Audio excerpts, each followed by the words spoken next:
So welcome back, guys. Today we are going to revise chapter of ITC, one of the very important chapter. ये chapter हमारे लिए importance क्या रखता है? Importance ये रखता है कि ऑलमोस्ट 6 to 10 मार्क्स इस चैप्टर से आ सकता है ना.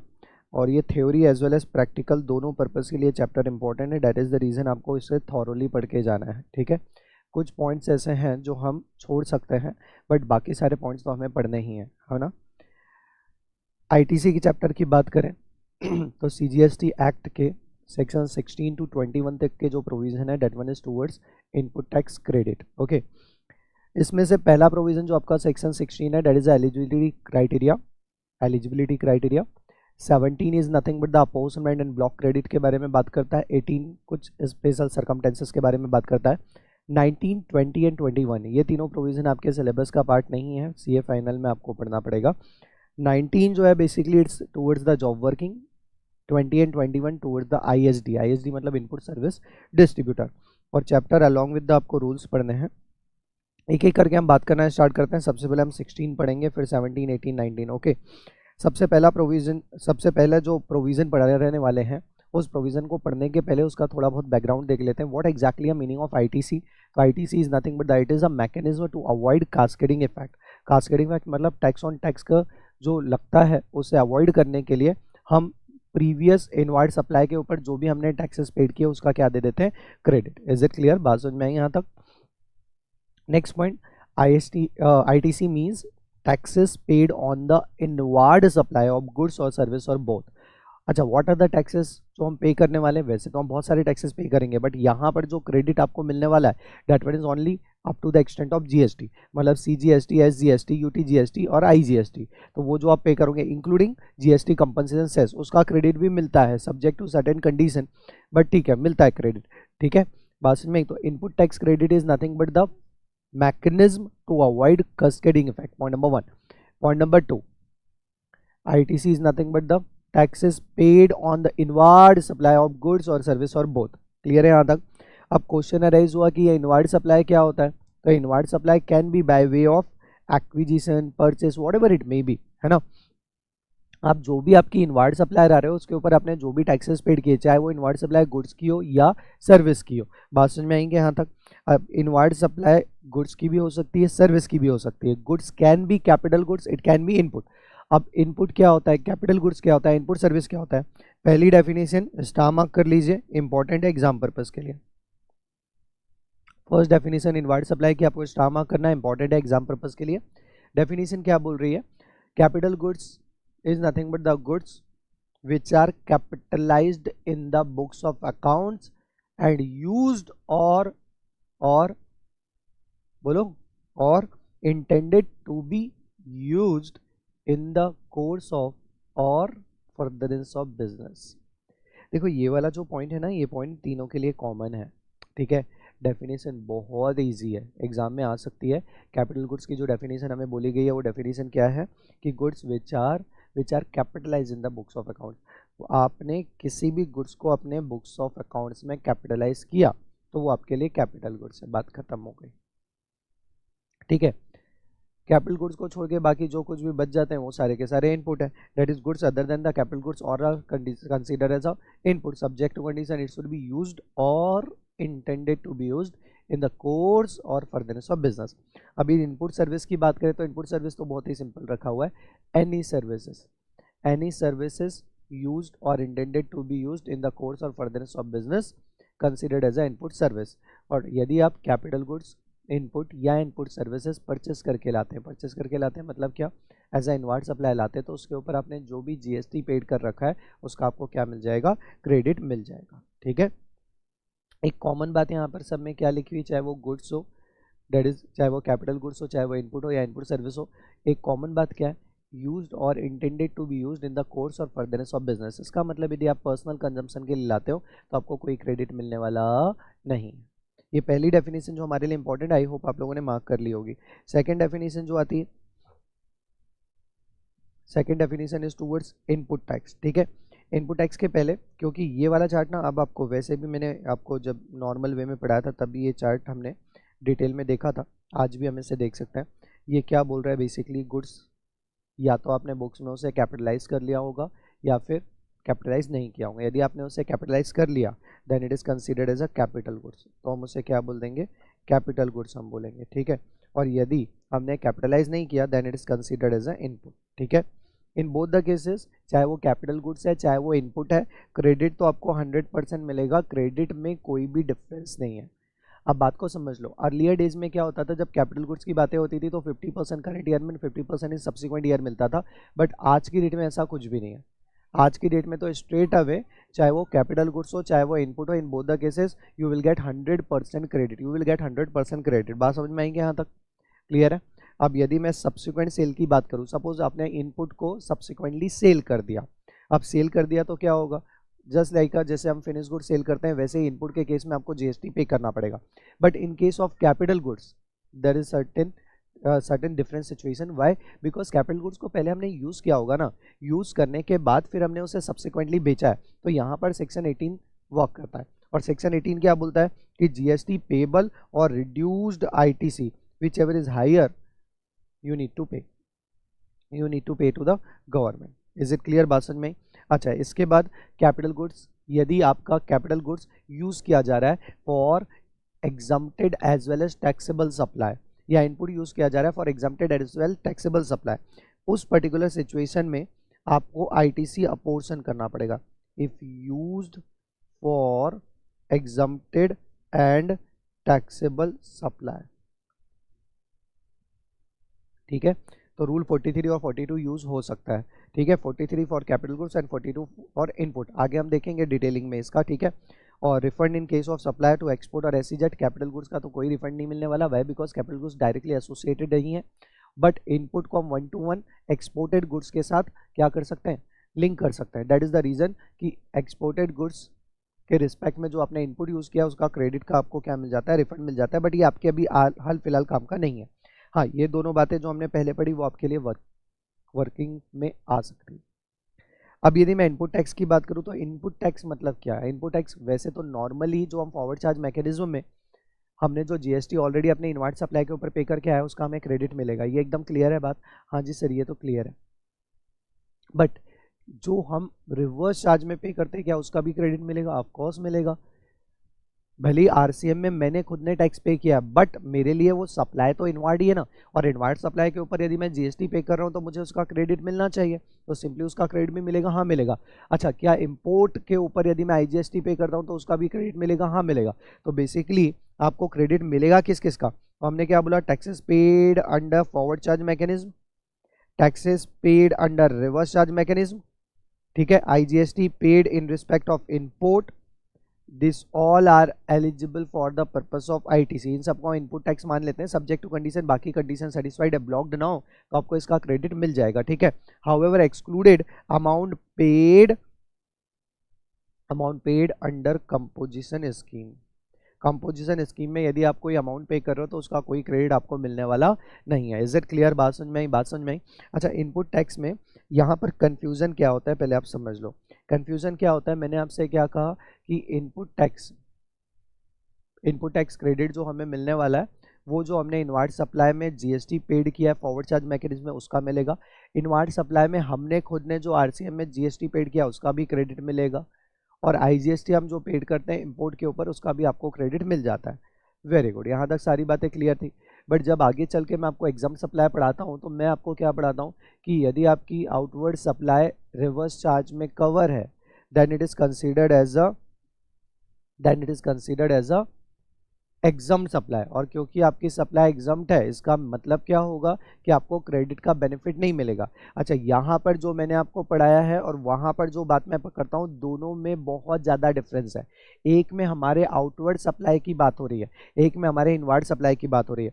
डोंट वरी, वैसा कोई मैंने आई थिंक मैंने यहाँ पर एग्जाम्पल नीचे लेके रखा हुआ, वो आ जाएगा, डोंट वरी। यहाँ तक क्लियर हुआ? What is input tax? Input tax means taxes paid on the, बोलो, forward charge, taxes paid on the reverse charge as well as IGST paid on the import. But composition scheme में यदि आपने कोई amount paid कर रखा है notification के accordingly 2/2019 में कोई अमाउंट पे कर रखा है तो उन सबका कोई क्रेडिट मिलने वाला नहीं है।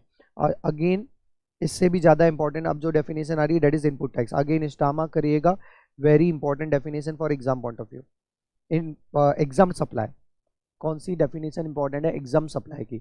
अभी एग्जाम सप्लाई की डेफिनेशन क्या है, what do mean by the exempt supply, तो simple 100% exempted either by way of under section by virtue of section 11 of the CGST Act or by virtue of section 6 of IGST Act, or nil rated goods or goods which are not leviable to tax। समझ में आया, which are not leviable to tax. यहाँ तक तो ये normal definition थी, but जब हम सेक्शन 17(3) पढ़ते तो 17(3) क्या बोलता है, इवन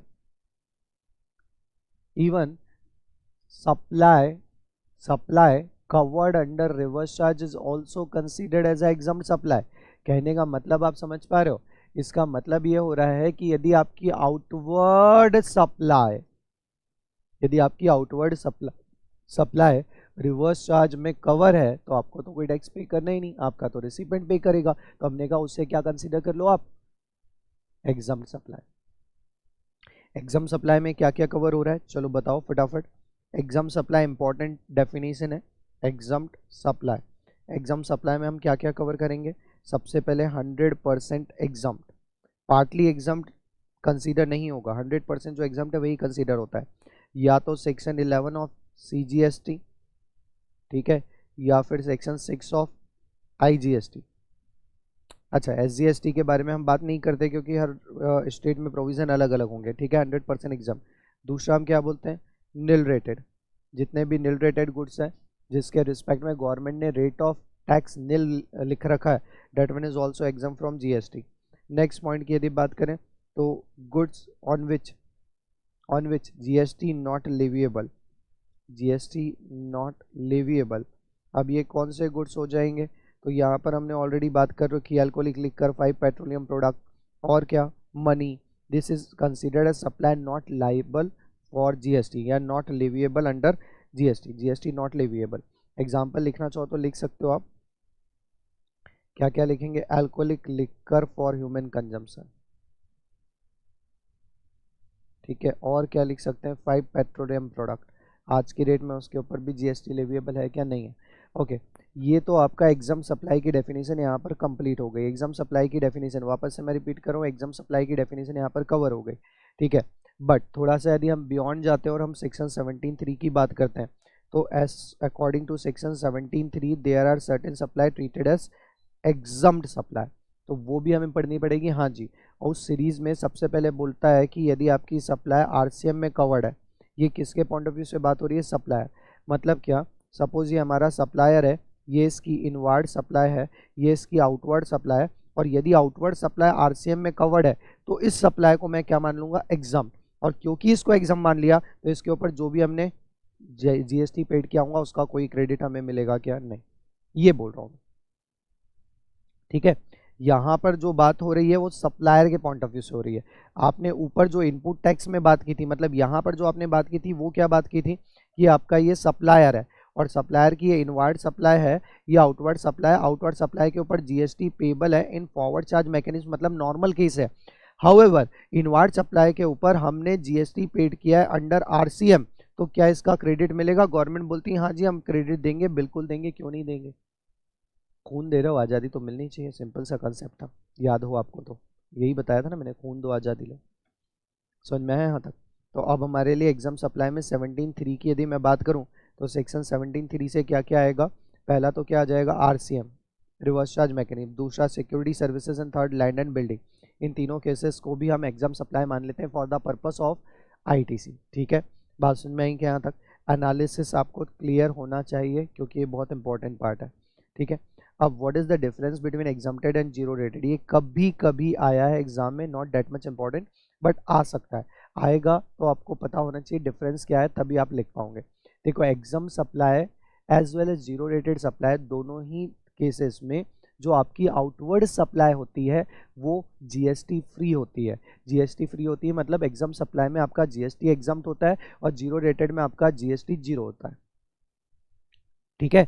इसका मतलब यहाँ पर कोई डिफरेंस नहीं है, तो फिर डिफरेंस कहाँ है, difference in respect of ITC on inward supply आता है, क्योंकि आपकी सप्लाई एग्जाम्प्टेड है, बात को ध्यान से सुनना, क्योंकि आपकी सप्लाई एग्जम्प्ट है तो आपको क्या जीएसटी के क्रेडिट का बेनिफिट मिलना चाहिए? इन जनरल तो नहीं मिलना चाहिए, क्योंकि आपने खोने ही नहीं दिया। तो एग्जाम सप्लाई के केस में जैसा हम बात करते हैं वैसा ही होता है। You will not get benefit of ITC in respect of inward supply.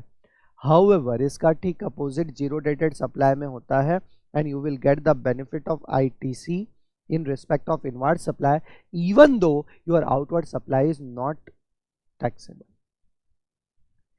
एकदम सिंपल सा कंसेप्ट है। हमने कहा जीरो रेटेड, तो जीरो रेटेड हम ट्रू सेंस में बात करते हैं, मतलब आपका outward as well as inward दोनों के दोनों जीरो रेटेड। जीरो रेटेड मतलब जीएसटी फ्री हो जाए। That is the reason government जो इनवर्ड सप्लाई के ऊपर हमने जीएसटी पे कर रखा है उसका भी क्रेडिट हमें अलाउ कर देती है, कोई प्रॉब्लम नहीं, अलाउ कर देती है, ठीक है। एग्जाम्पल क्या है एग्जाम सप्लाई के? तो आपने जितने भी एग्जाम्स एंड नोटिफिकेशन पढ़े ना, all are example of exempt supply. But zero rated की यदि मैं बात करूं तो एक्सपोर्ट हो गया, सप्लाई टू एसईजेड हो गया, ESTP, STP, BTP, this all are considered as a zero rated supply. Simple सा वापस से कंसेप्ट क्या है, जीरो रेटेड सप्लाई में क्रेडिट मिलता है, जबकि एग्जम्प्ट सप्लाई में कोई भी क्रेडिट आपको अलाउ नहीं किया जाएगा, बिकॉज आप खून ही नहीं दे रहे हो, ठीक है। तो यहाँ पर सिर्फ डिफरेंस जो आता है वो किसके लिए आता है? Inward supply. इनवर्ड सप्लाई के रिस्पेक्ट में आईटीसी का बेनिफिट एग्जाम सप्लाई में नहीं मिलेगा, जबकि यहाँ पर हमें बेनिफिट मिल जाएगा। That is the only difference. तो एग्जाम में लिखने के लिए हमें तो ये तीनों ही लिखना पड़ेगा, क्योंकि वो 3 से 4 मार्क्स का क्वेश्चन होता है, ठीक है। Now we are coming into section 16। यहाँ तक की बातें समझ में आ गई होंगी, तो सेक्शन 16 में आते हैं। 16 4 पार्ट में divided. One is the 16(1), 16(2), 16(3 and last one is the 16(4). 16(1) is eligibility criteria. वो सिंपली आपको बस इतना ही बताता है who is the eligible for the purpose of claiming GST ITC. 16(2) conditions to avail ITC.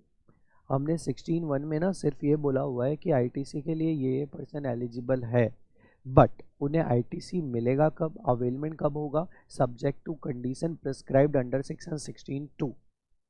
16(3) क्या है? वो सिंपली ये बोलता है कि जो जीएसटी कंपोनेंट है, यदि आपने उसका डेप्रिसिएशन ऑलरेडी क्लेम कर रखा है, यदि आपने जीएसटी कंपोनेंट को भी कैपिटलाइज कर रखा है, तो आपको आईटीसी का बेनिफिट नहीं मिलेगा। और यदि आप आईटीसी का बेनिफिट ले रहे हो तो वो कंपोनेंट के रिगार्डिंग डेप्रिसिएशन का बेनिफिट नहीं मिलेगा। और 16(4) क्या है? It's a time limitation on availing ITC. Simple है चारों केसेस। चलो एक एक करके हम डिटेल में देखते हैं। पहला 16(1). 16(1) क्या है बेटा? Eligible person. Who is that eligible person? तो एलिजिबल कौन है? Eligible all registered person other than the person who opted for section 10 scheme, that is composition scheme. तो रजिस्टर्ड पर्सन, क्रेडिट किसको मिलेगा? Only to the registered person. Registered person के अलावा और किसी को क्रेडिट मिलने वाला नहीं है। Point number 1। Point number 2, registered person other than the, मैंने क्या बोला? Composite supplier. कंपोजिट सप्लायर भी जीएसटी में रजिस्टर्ड होता है, बट उसको क्रेडिट का कोई बेनिफिट मिलने वाला नहीं है। वापस से मैं रिपीट करूं, मैंने क्या कहा कि कंपोजिट सप्लायर जो होता है वो जीएसटी में रजिस्टर्ड जरूर होता है, बट उसे क्रेडिट का बेनिफिट मिलने वाला नहीं है। ये सिर्फ नॉर्मल रजिस्टर्ड पर्सन के लिए होता है। Point number 1, registered person shall be entitled to avail input tax credit in respect of input tax paid on the inward supply of goods or service or both used or intended to be used in the course or furtherance of business। Clear है? यहाँ तक बात समझ में? और ये जो credit आप बुक कर रहे हैं, ये क्रेडिट आपने जो बुक किया है वो कहाँ रिफ्लेक्ट होगा? तो ये आपको ई क्रेडिट लेजर में रिफ्लेक्ट होता है। कहाँ रिफ्लेक्ट होगा? ई क्रेडिट लेजर में रिफ्लेक्ट होगा, है ना? बात समझ में आई कि यहाँ तक? अब यदि बात समझ में आएगी तो 16(2) की कंडीशन क्या बोलती है ये देखते हैं। 16(2) में बेसिकली 4 कंडीशन है, और वो 4 कंडीशन के कंसिक्वेंट ही आपको क्रेडिट अलाउ किया जाएगा, ठीक है। कंडीशन नंबर 1 क्या है? Condition number 1, he should be in possession of specified document, tax invoice और स्पेसिफाइड डॉक्यूमेंट। और स्पेसिफाइड डॉक्यूमेंट क्या क्या है वो कहाँ बताया गया? रूल नंबर 36 में। कहाँ बताया गया? रूल नंबर 36 में, ठीक है। अब ध्यान से बातों को समझना। क्या बोला, he is in possession of specified document. पहले तो आप मुझे बताओ इनपुट टैक्स जो हमें मिलेगा वो किस किस का मिलेगा। सर फॉरवर्ड चार्ज मैकेनिज्म में जो हमने टैक्सेस पेड कर रखे हैं उसका मिल जाएगा, रिवर्स चार्ज मैकेनिज्म में जो हम टैक्सेस पेड करेंगे उसका मिलेगा, ठीक है। और क्या सर, आईजीएसटी का इंपोर्ट के ऊपर जो हमने क्रेडिट लेना है वो मिल सकता है हमें। और क्या मिलेगा, एक लास्ट जो आपको ध्यान नहीं होगा वो मैं बता देता हूँ, आईएसडी जो इनवॉइस इशू करके क्रेडिट देगा वो क्रेडिट मिलेगा। तो 4 टाइप से हमें क्रेडिट मिलता है। अच्छा, यदि कोई मेरी इनवार्ड सप्लाई, ये सपोज ये मेरा सप्लायर है, ये इसकी इनवार्ड सप्लाई, और यदि ये इनवार्ड सप्लाई एफसीएम में कवर्ड है, मुझे बताओ जिस बंदे से मैंने ये गुड्स परचेज किया उस बंदे ने क्या मुझे कुछ डॉक्यूमेंट इशू किया होगा। हाँ जी, वो डॉक्यूमेंट क्या हो सकता है, या तो सर वो टैक्स इनवॉइस रहा होगा या फिर वो डेबिट नोट रह सकता है, ठीक है। तो 2 स्पेसिफिक डॉक्यूमेंट तो हमें मिल गए, one is a tax invoice, another one is a debit note. But यदि आरसीएम, यदि यही इनवार्ड सप्लाई आरसीएम में कवर्ड है तो बट ऑब्वियस है ये बंदे ने तो इनवॉइस इशू किया ही नहीं होगा क्योंकि he is not going to charge taxes. तो अब क्या होगा इस केस में, यदि इनवॉइस इशू नहीं किया है, आरसीएम में कवर थी आपकी सप्लाई, बंदा अनरजिस्टर्ड था, अच्छा इसके ऊपर तो मुझे खुद को टैक्सेस पे करना है जीएसटी। अब ये जीएसटी का मुझे तो क्रेडिट भी मिलता है, बट क्रेडिट लेने के लिए मेरे पास स्पेसिफाइड डॉक्यूमेंट होना चाहिए। अब वो डॉक्यूमेंट क्या, तो हम बोलते हैं जी सेल्फ इनवॉइस। ये हमने कहाँ पढ़ रखा होता है, ये हमने पढ़ रखा होता है सेक्शन 31(3) में। 31(3)(f) में सेल्फ इनवॉइस का कंसेप्ट होता है कि इन रिस्पेक्ट ऑफ आरसीएम आप अपने लिए सेल्फ इनवॉइस इशू करके डॉक्यूमेंट क्रिएट कर लेना। आईजीएसटी इंपोर्ट के केस में अब यहाँ पे ना कस्टम डॉक्यूमेंट जो भी होगा उसके अकॉर्डिंगली हम आईजीएसटी पे करेंगे। तो कस्टम डॉक्यूमेंट और आईजीएसटी इनवॉइस में invoice of IGST, invoice of ISD. ISD का मतलब क्या है, इनपुट सर्विस डिस्ट्रीब्यूटर। आप इस तरीके से याद रखोगे तो रूल 36 आपको याद रखने की जरूरत ही नहीं है। सिंपल क्या हो जाएगा, इन case of forward charge mechanism हमारे लिए रिलेवेंट डॉक्यूमेंट हो जाएगा tax invoice issued under section 31। Provision number याद नहीं रहा चलेगा, डोंट वरी, ये एग्जाम में पूछा जाता है। 2 बातें पूछी जाती है, पहला तो what are the conditions of section 16(2) और 16(2) में वो स्पेसिफिकली ये भी पूछ लेता है what are the specified document on the basis of which we can take a credit. तो आपको बताना पड़ेगा कि स्पेसिफाइड डॉक्यूमेंट में पहला तो क्या हो जाता है जी, tax invoice. Second one is the debit note issued under section 34। Third self invoice issued under section 31(3)(f). Clearance of bill of entry, आप ऐसा याद ना रख सको तो आप ऐसा भी बोल सकते हो कस्टम डॉक्यूमेंट। जो कस्टम डॉक्यूमेंट होता है उसके ऊपर जो भी आईजीएसटी हमने पेड कर रखा होगा उसका क्रेडिट आपको मिल जाएगा। कस्टम डॉक्यूमेंट जो होता है वो clearance of bill of entry होता है, ठीक है। In addition to that ISDs invoice, this is all about the specified document condition number 1। Until and unless आपके पास वैलिड स्पेसिफाइड डॉक्यूमेंट नहीं है आपको क्रेडिट का बेनिफिट नहीं मिलेगा। आपको याद है मैंने यहाँ पे क्या लिख रखा है, also refer note number A. ये नोट नंबर ए में क्या दिया हुआ है, चलो चल के देखो। नोट नंबर ए में आपके डॉक्यूमेंट्स, आपका डॉक्यूमेंट्स वैलिड है नहीं, टैक्स इनवॉइस जो है वो आपका वैलिड है नहीं, ये बातें की। अच्छा, अब एक वैलिड इनवॉइस क्या होता है, तो इसके लिए आपको कंबाइंड कुछ प्रोविजंस पढ़ने पड़ते हैं। कौन कौन से प्रोविजन सर, 16(2)(a) में बोलता है कि टैक्स इनवॉइस होना चाहिए अलॉन्ग विथ रूल नंबर 36 जो हमने पढ़ा। बट जब हम सेक्शन 31 पढ़ते हैं तो सेक्शन 31 बोलता है कि इनवॉइस एटलीस्ट इनवॉइस में टैक्स इनवॉइस इशू करना पड़ेगा, और वो जो टैक्स इनवॉइस आप इशू करो that should be valid. Valid मतलब क्या, एटलीस्ट उसमें कुछ पैरामीटर्स तो होने ही चाहिए, रेड विथ रूल नंबर 46। जब आप इसका कंबाइंड स्टडी करेंगे तो अब आपको समझ में आएगा कि एटलीस्ट क्या क्या होना चाहिए, जो that is bare minimum requirement है। तो what is the bare minimum requirement, क्या क्या होना चाहिए, तो नेम, सप्लायर का नेम, एड्रेस और जीएसटीआईएन ये होना कंपलसरी है। जीएसटीआईएन सप्लायर का होना कंपलसरी है, रिसिपेंट का जीएसटीआईएन होना कंपलसरी है। Transporter, time of supply compulsory नहीं है बट होना चाहिए। Place of supply compulsory, description compulsory, HSN code या SAC code compulsory, rate compulsory, GST rate compulsory. At least this is the bare minimum requirement. एक invoice में इतना तो होना ही चाहिए तभी हम उसे वैलिड मानेंगे। इसके अलावा और भी बहुत कुछ बातें आई नो डैट हमने ऑलरेडी पढ़ रखी है, but this one is the bare minimum requirement. All the particulars need to be present over tax invoice, otherwise इस इनवॉइस को हम इनकम्प्लीट या डिफेक्टिव इनवॉइस मान लेंगे, इनवैलिड इनवॉइस मानेंगे। और यदि आपके पास इनवैलिड डॉक्यूमेंट है, इनवैलिड इनवॉइस है, तो उसके बेसिस पर कोई क्रेडिट अलाउ नहीं किया जाएगा। Point number 1। Point number 2, however to claim ITC tax invoice should contain at least GSTIN of supplier and recipient, place of supply, description of the goods, value of supply and GST। At least ये जो 5 बातें ये तो होनी, ज़्यादा 6 होता है, 6 बातें तो होनी ही होनी चाहिए। बाकी सब नहीं भी रहा तो एक बार के लिए we can take care, but this is the bare minimum requirement जो होना चाहिए। ठीक है, this is all about section 16(2). अब 16(2) की फर्स्ट कंडीशन के लिए अब आते हैं हम सेकंड कंडीशन में। सेकंड कंडीशन क्या है? सेकंड कंडीशन बोलती है he has received the goods और सर्विसेज। क्या? That is actual receipt of goods और सर्विसेज। क्या बोला गया? एक्चुअल रिसिप्ट ऑफ गुड्स और services. He has received the goods और सर्विसेज। यहाँ पर एक्चुअल रिसिप्ट के साथ साथ डीम्ड रिसिप्ट की भी बात की गई। सर डीम्ड रिसिप्ट मतलब क्या? मतलब एक्चुअल में आपकी प्रीमाइसेस में गुड्स का रिसिप्ट नहीं हुआ क्योंकि आपने अपने गुड्स को डायरेक्टली जॉब वर्क का प्रीमाइसेस में हैंडओवर करवा दिया, तो उस केस में गवर्नमेंट बोलती है इट्स अ डीम्ड रिसिप्ट और हम आपको इसका क्रेडिट अलाउ कर देंगे। ठीक है, तो देखो actual receipt as well as deemed receipt की बात हो रही है। डीम्ड रिसिप्ट में यदि आप देखोगे B2S2, B2S2 मतलब बिल टू शिप टू। क्या बातें हो रही है? Bill to ship to. और दूसरा हमने क्या बोला? Job worker. दूसरा हमने केस क्या बोला? Job worker. Is it clear? बात समझ में आई? यहाँ इन दोनों के केस में डीम्ड रिसिप्ट। अब क्या होता है आप समझ लो पहले, डीम्ड रिसिप्ट होता क्या है। फॉर एग्जांपल ये मेरा जॉब वर्कर है जिससे मैं अपना काम करवाता हूँ, ये मेरा सप्लायर है।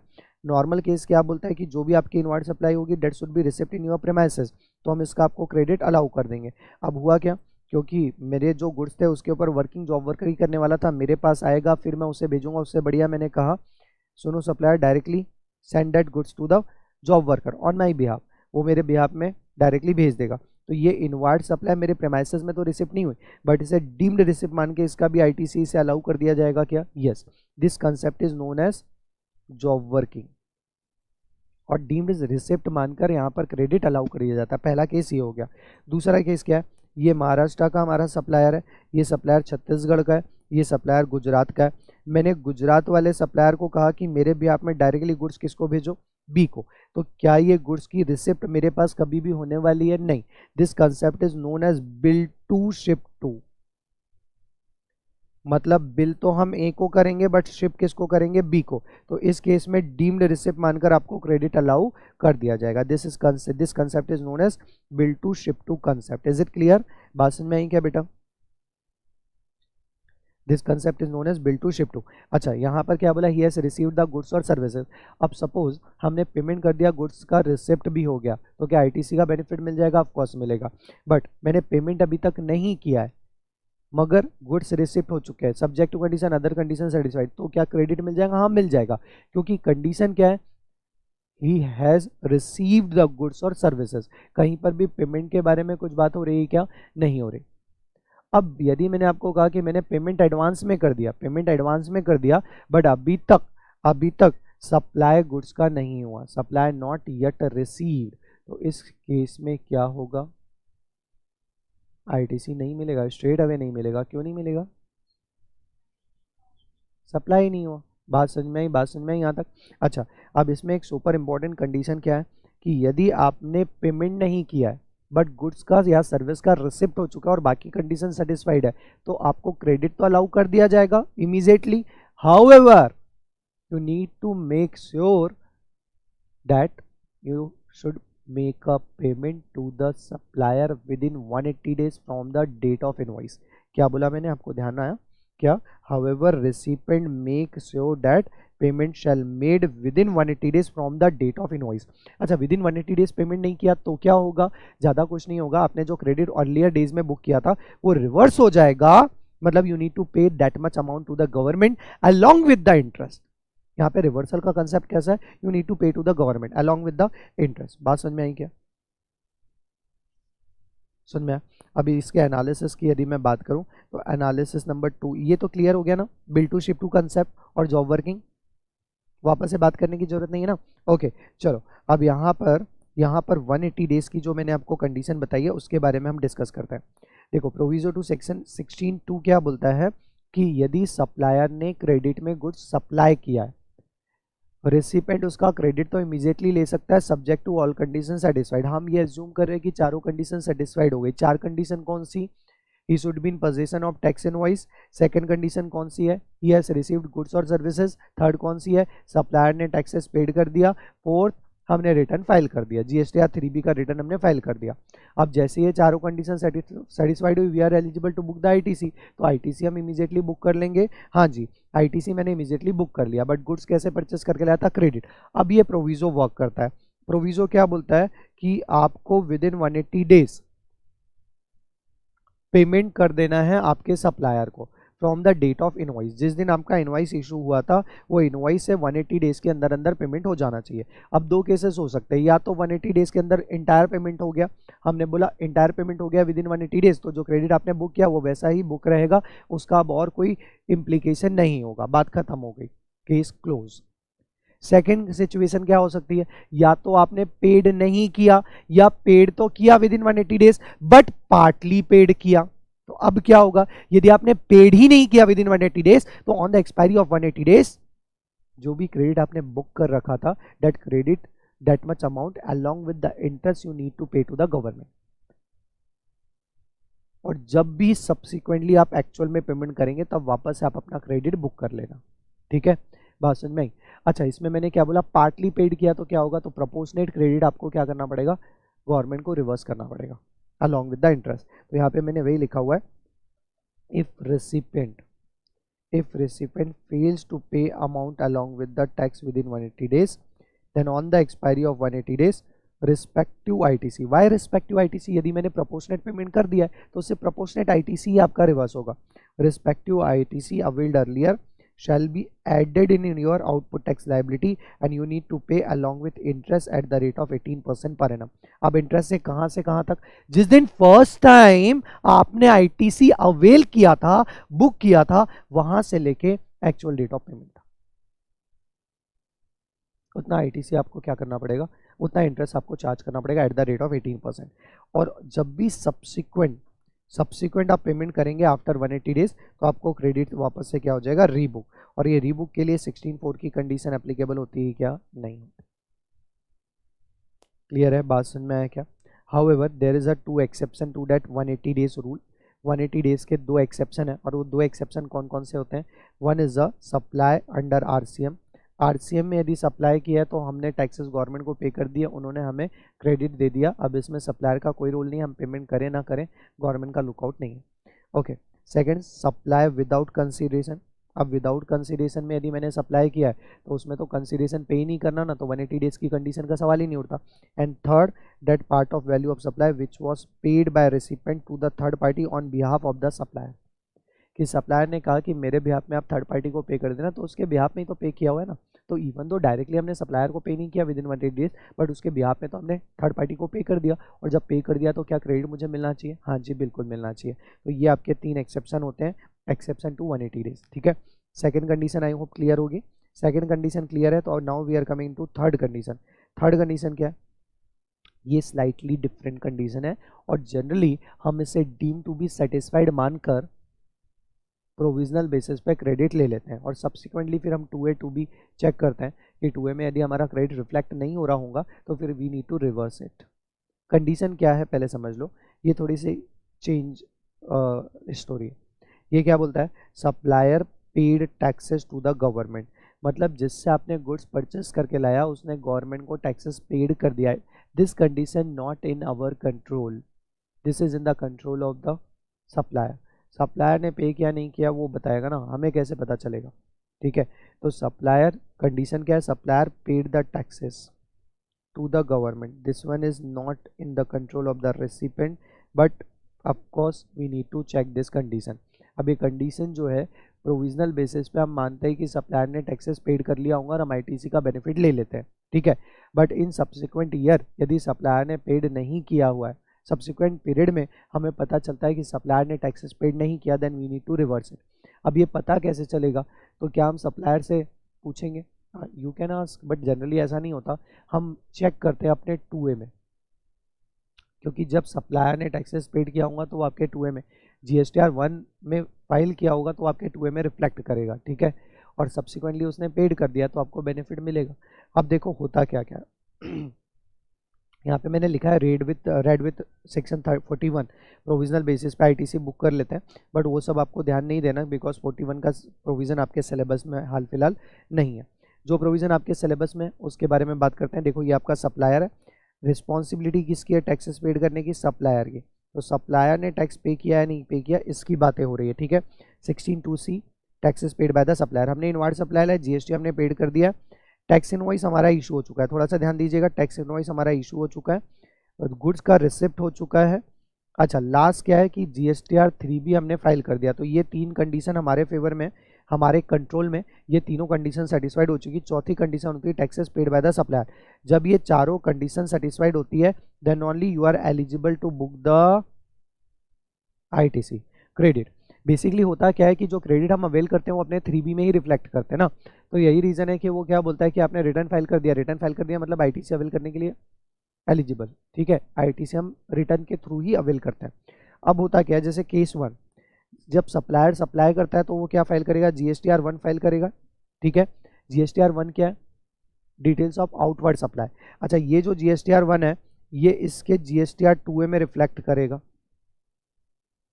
बट GSTR 1 में जब हम स्टेटमेंट ऑफ आउटवर्ड सप्लाई देते हैं उस टाइम पर हम पेमेंट नहीं करते, हम सिर्फ बताते हैं कि हमने क्या क्या आउटवर्ड सप्लाई किया, उसका पेमेंट आपको किसके थ्रू करना पड़ता है, GSTR 3B के through 20th of the next month, ठीक है।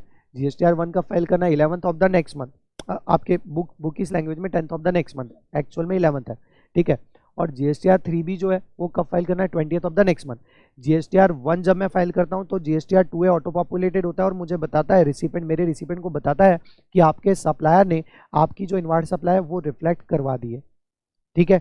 But at the same time बंदे को GSTR 3B भी फाइल करके पेमेंट करना है, पेमेंट तो यहीं पर होने वाला है। अच्छा वो मुझे पता चलेगा क्या कि पेमेंट किया या नहीं किया, वो हाल फिलहाल तो मुझे पता चलने वाला नहीं है,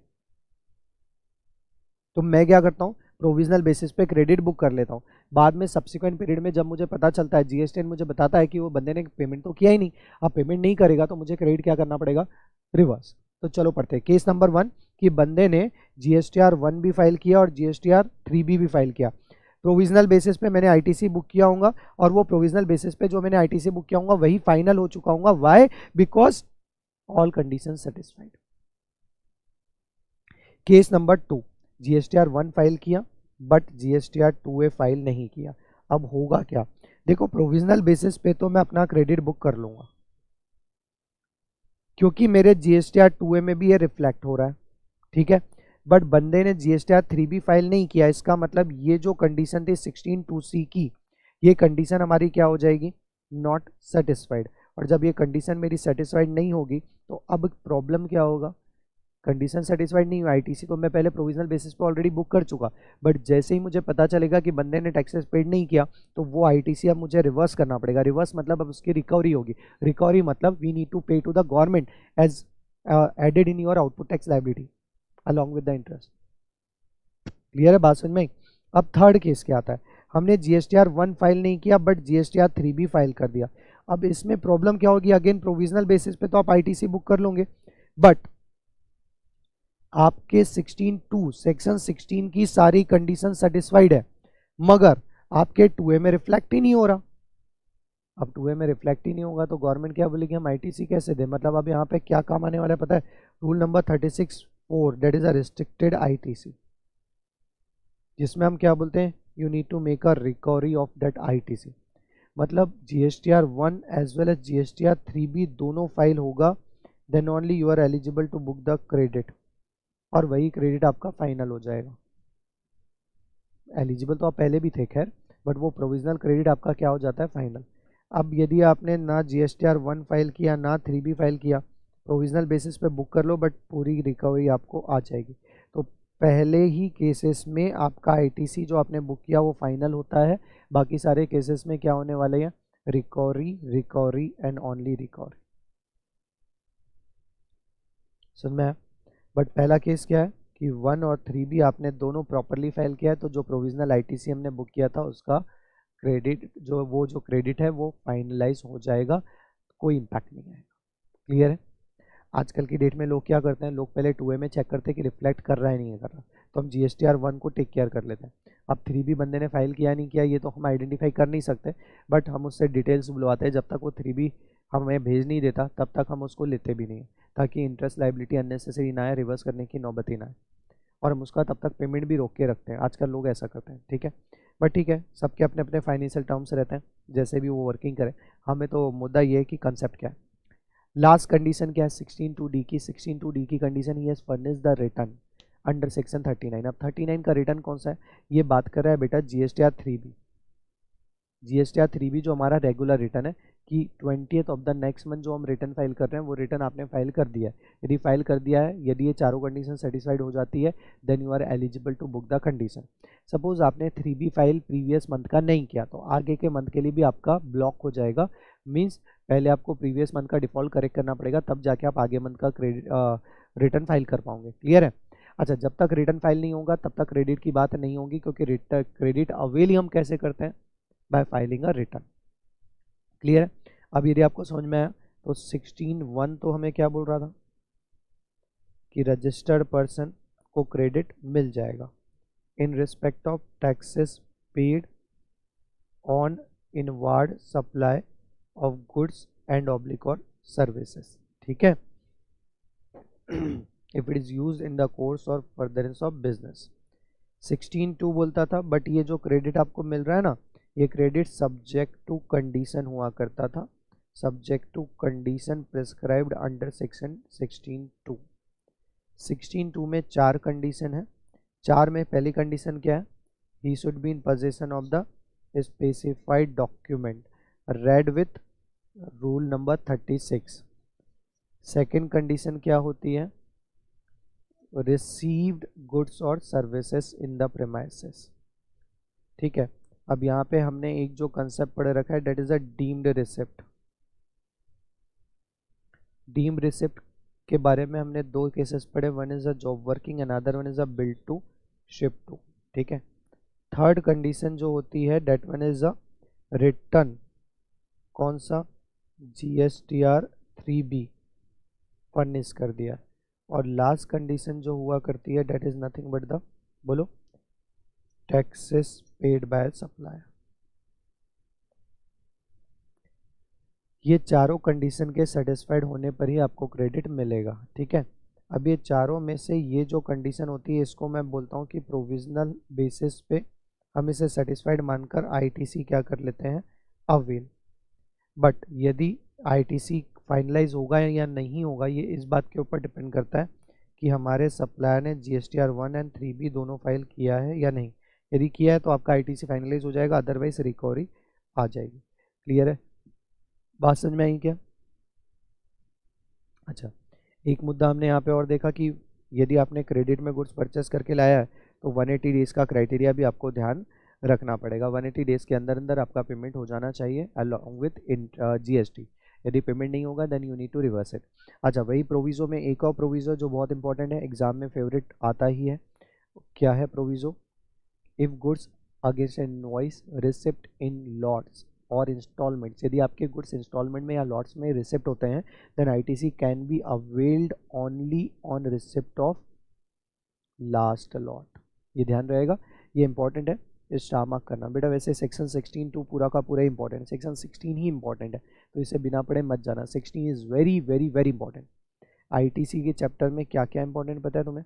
ITC के चैप्टर में इंपॉर्टेंट वाले पार्ट की मैं बात करूँ तो section 16 very very important, entire section 16। उसके बाद सेक्शन 17(5) वेरी वेरी इंपॉर्टेंट। उसके बाद सेक्शन 17(4) आ सकता है, not that much important. This one is very very important, this one is okay okay. इसके बाद सेक्शन 18 अगेन छोटे छोटे से केसेस है, that one is also important. ये सबसे ज़्यादा इंपॉर्टेंट पार्ट है इस चैप्टर का। प्रैक्टिकल क्वेश्चन जो आता है वो इन दोनों को मिक्सअप करके आ सकता है, ये प्रैक्टिकल क्वेश्चन के लिए इंपॉर्टेंट है। बाकी तो थ्योरेटिकल आपको आ ही सकता है। सर वो रूल 42 43 वाले वो इतना इंपॉर्टेंट नहीं है, हमने पढ़ा डिटेल में है सारी बातें, बट इतना इंपॉर्टेंट नहीं है। ठीक है, आगे बढ़ते हैं। ये सब हमने पढ़ लिया है। Now we are coming into section 16.3। 16.3 क्या बोलता है? बहुत ही इजी सा कंसेप्ट था कि यदि आपने जीएसटी एलिमेंट का डेप्रिसिएशन क्लेम कर लिया है तो आपको आईटीसी का बेनिफिट नहीं मिलेगा, और आईटीसी क्लेम करो तो डेप्रिसिएशन का बेनिफिट नहीं मिलेगा। इसका मैंने आपको एग्जांपल भी दिया था, साथ में मैंने आपको ये भी बताया था इसका काउंटर प्रोविज़न जो है that one is in explanation of section 43(1) of the income tax act. Income tax act के सेक्शन 43(1) के एक्सप्लेनेशन में काउंटर प्रोविज़न दिया गया है। क्लियर है बात समझ में? तो बस इतना ध्यान रखना, ये जो हम बात करते हैं वो कौन से एलिमेंट के लिए बात करते हैं? जीएसटी। देखो 5 लाख के ऊपर तो हमेशा डेप्रिसिएशन ही मिलेगा, बट जो जीएसटी का एलिमेंट है 60,000, उस 60,000 के ऊपर हमारे पास चॉइस है, या तो आप आईटीसी ले लो या फिर आप डेप्रिसिएशन ले लो। डेप्रिसिएशन लेते हो तो आईटीसी नहीं, और आईटीसी लेते हो तो डेप्रिसिएशन नहीं। That's it. क्लियर है 16.3? Now we are coming into section 16.4। अब 16.4 का प्रोविज़न क्या बोलता है? Time limitation for availing ITC, मतलब maximum to maximum particular period से रिलेटेड आईटीसी आप कब तक अवेल कर सकते हो। तो गवर्नमेंट क्या बोलती है? You can avail ITC pertaining to particular financial year earlier of the due date for the month of September for GSTR 3B और actual date of filing of annual return. क्या क्या कहा मैंने? ध्यान से सुनो। मैंने कहा ड्यू डेट, मैं क्या बोल रहा हूँ? Due date. ड्यू डेट कौन से मंथ की? For the month of September, मतलब ये क्या हो जाएगा? 20 October of the next financial year. और एक्चुअल डेट, और एक्चुअल डेट, बात समझ में आई क्या यहाँ तक? Actual date whichever is earlier, whichever is earlier. सुन में आई यहाँ तक बात है? बात सुन में क्या क्या कहा? ड्यू डेट और actual date whichever is earlier. अब सपोज आपकी ड्यू डेट जो है, ड्यू डेट क्या है? वो तो 20 अक्टूबर फिक्स है, वो तो चेंज होने वाली है नहीं। आप ये समझना पहले प्रॉपरली, क्योंकि ये समझना बहुत इंपॉर्टेंट है। सपोज मैंने आपको कहा कि फाइनेंशियल ईयर 2021 का क्रेडिट है, लास्ट डेट क्या है इसे क्रिस्टलाइज करने की? लास्ट डेट क्या है? तो हमने कहा सर 20 अक्टूबर 21 और actual date of filing of return, actual date of filing of annual return whichever is earlier. अब यदि आपने एनुअल रिटर्न 20 अक्टूबर के पहले फाइल किया है, ऐसा बहुत रेयर केस है, ठीक है, 20 अक्टूबर के पहले फाइल किया तो date will become the relevant date, और फाइल नहीं किया तो 20 October will become the relevant date. तो ये डेट तक आपका क्रेडिट बुक हो जाना चाहिए पर्टेनिंग टू 2021। मतलब यदि कोई क्रेडिट नोट, सॉरी, यदि कोई टैक्स इनवॉइस या डेबिट नोट इस पर्टिकुलर पीरियड में आया है तो उसका क्रेडिट आपको इस डेट तक बुक करना अलाउड है। इसके बाद वो टाइम बार्ड हो जाएगा, उसका क्रेडिट आपको मिलने वाला नहीं है। क्लियर है? ये इंपॉर्टेंट है, ध्यान रखना। 16.4 भी इसी के साथ कंप्लीट हो जाता है। 16.4 वापस से एक इंपॉर्टेंट बात जो यहाँ पर हम करते हैं वो क्या है कि ये जो टाइम लिमिटेशन है this is only for the purpose of original booking and not for rebooking. Clear है यहाँ तक बात समझ में? Now we are coming into next provision that is section 17। 17 को हम दो पार्ट में डिवाइड करते हैं, one is apportionment and other one is a blocked credit. इसमें इंपॉर्टेंट क्या है? Block credit is very very important. Section 17(5) apportionment 17(1), 2, 3, 4 along 3, 6 along with the 4 is also apportionment, but यहाँ पे बैंक, एनबीएफसी और financial institution को एक alternative method दे रखा है हमने for the purpose of apportionment of ITC. बाकी सबके लिए general method apportionment of ITC. Clear है यहाँ तक बात समझ में? एक बार चेक करिए 17 का जो फर्स्ट पार्ट है दैट इज अपोर्शनमेंट। अपोर्शनमेंट करने की जरूरत क्यों पड़ती है पहले आप वो समझ लो। देखो जो हमारा सप्लायर है, उस सप्लायर या तो वो outward supply, taxable outward supply कर रहा होगा, या फिर वो जीरो रेटेड आउटवर्ड सप्लाई कर रहा होगा, या फिर वो एग्जम्प्टेड आउटवर्ड सप्लाई कर रहा होगा। उसकी आउटवर्ड सप्लाई क्या होगी? एग्जम्प्ट होगी।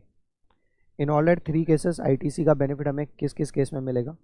तो फर्स्ट वाले केस में आईटीसी का आपको बेनिफिट मिल जाएगा अवेलेबल, बट बाकी के जो 2 केसेस है उसमें आईटीसी का बेनिफिट मिलेगा या नहीं मिलेगा वो मुझे आपको बताना है। जीरो रेटेड केस में मैंने आपको ऑलरेडी थोड़ी देर पहले ही बताया था क्या क्रेडिट हमें मिल जाता है, आंसर इज यस। तो यहाँ भी हमें क्रेडिट का बेनिफिट मिल जाएगा। But in case of exempted supply credit का कोई भी बेनिफिट हमें नहीं मिलेगा। एग्जम्प्टेड सप्लाई में हम क्या क्या कवर करते हैं, या तो 100% एग्जम्प्ट, या फिर निल रेटेड,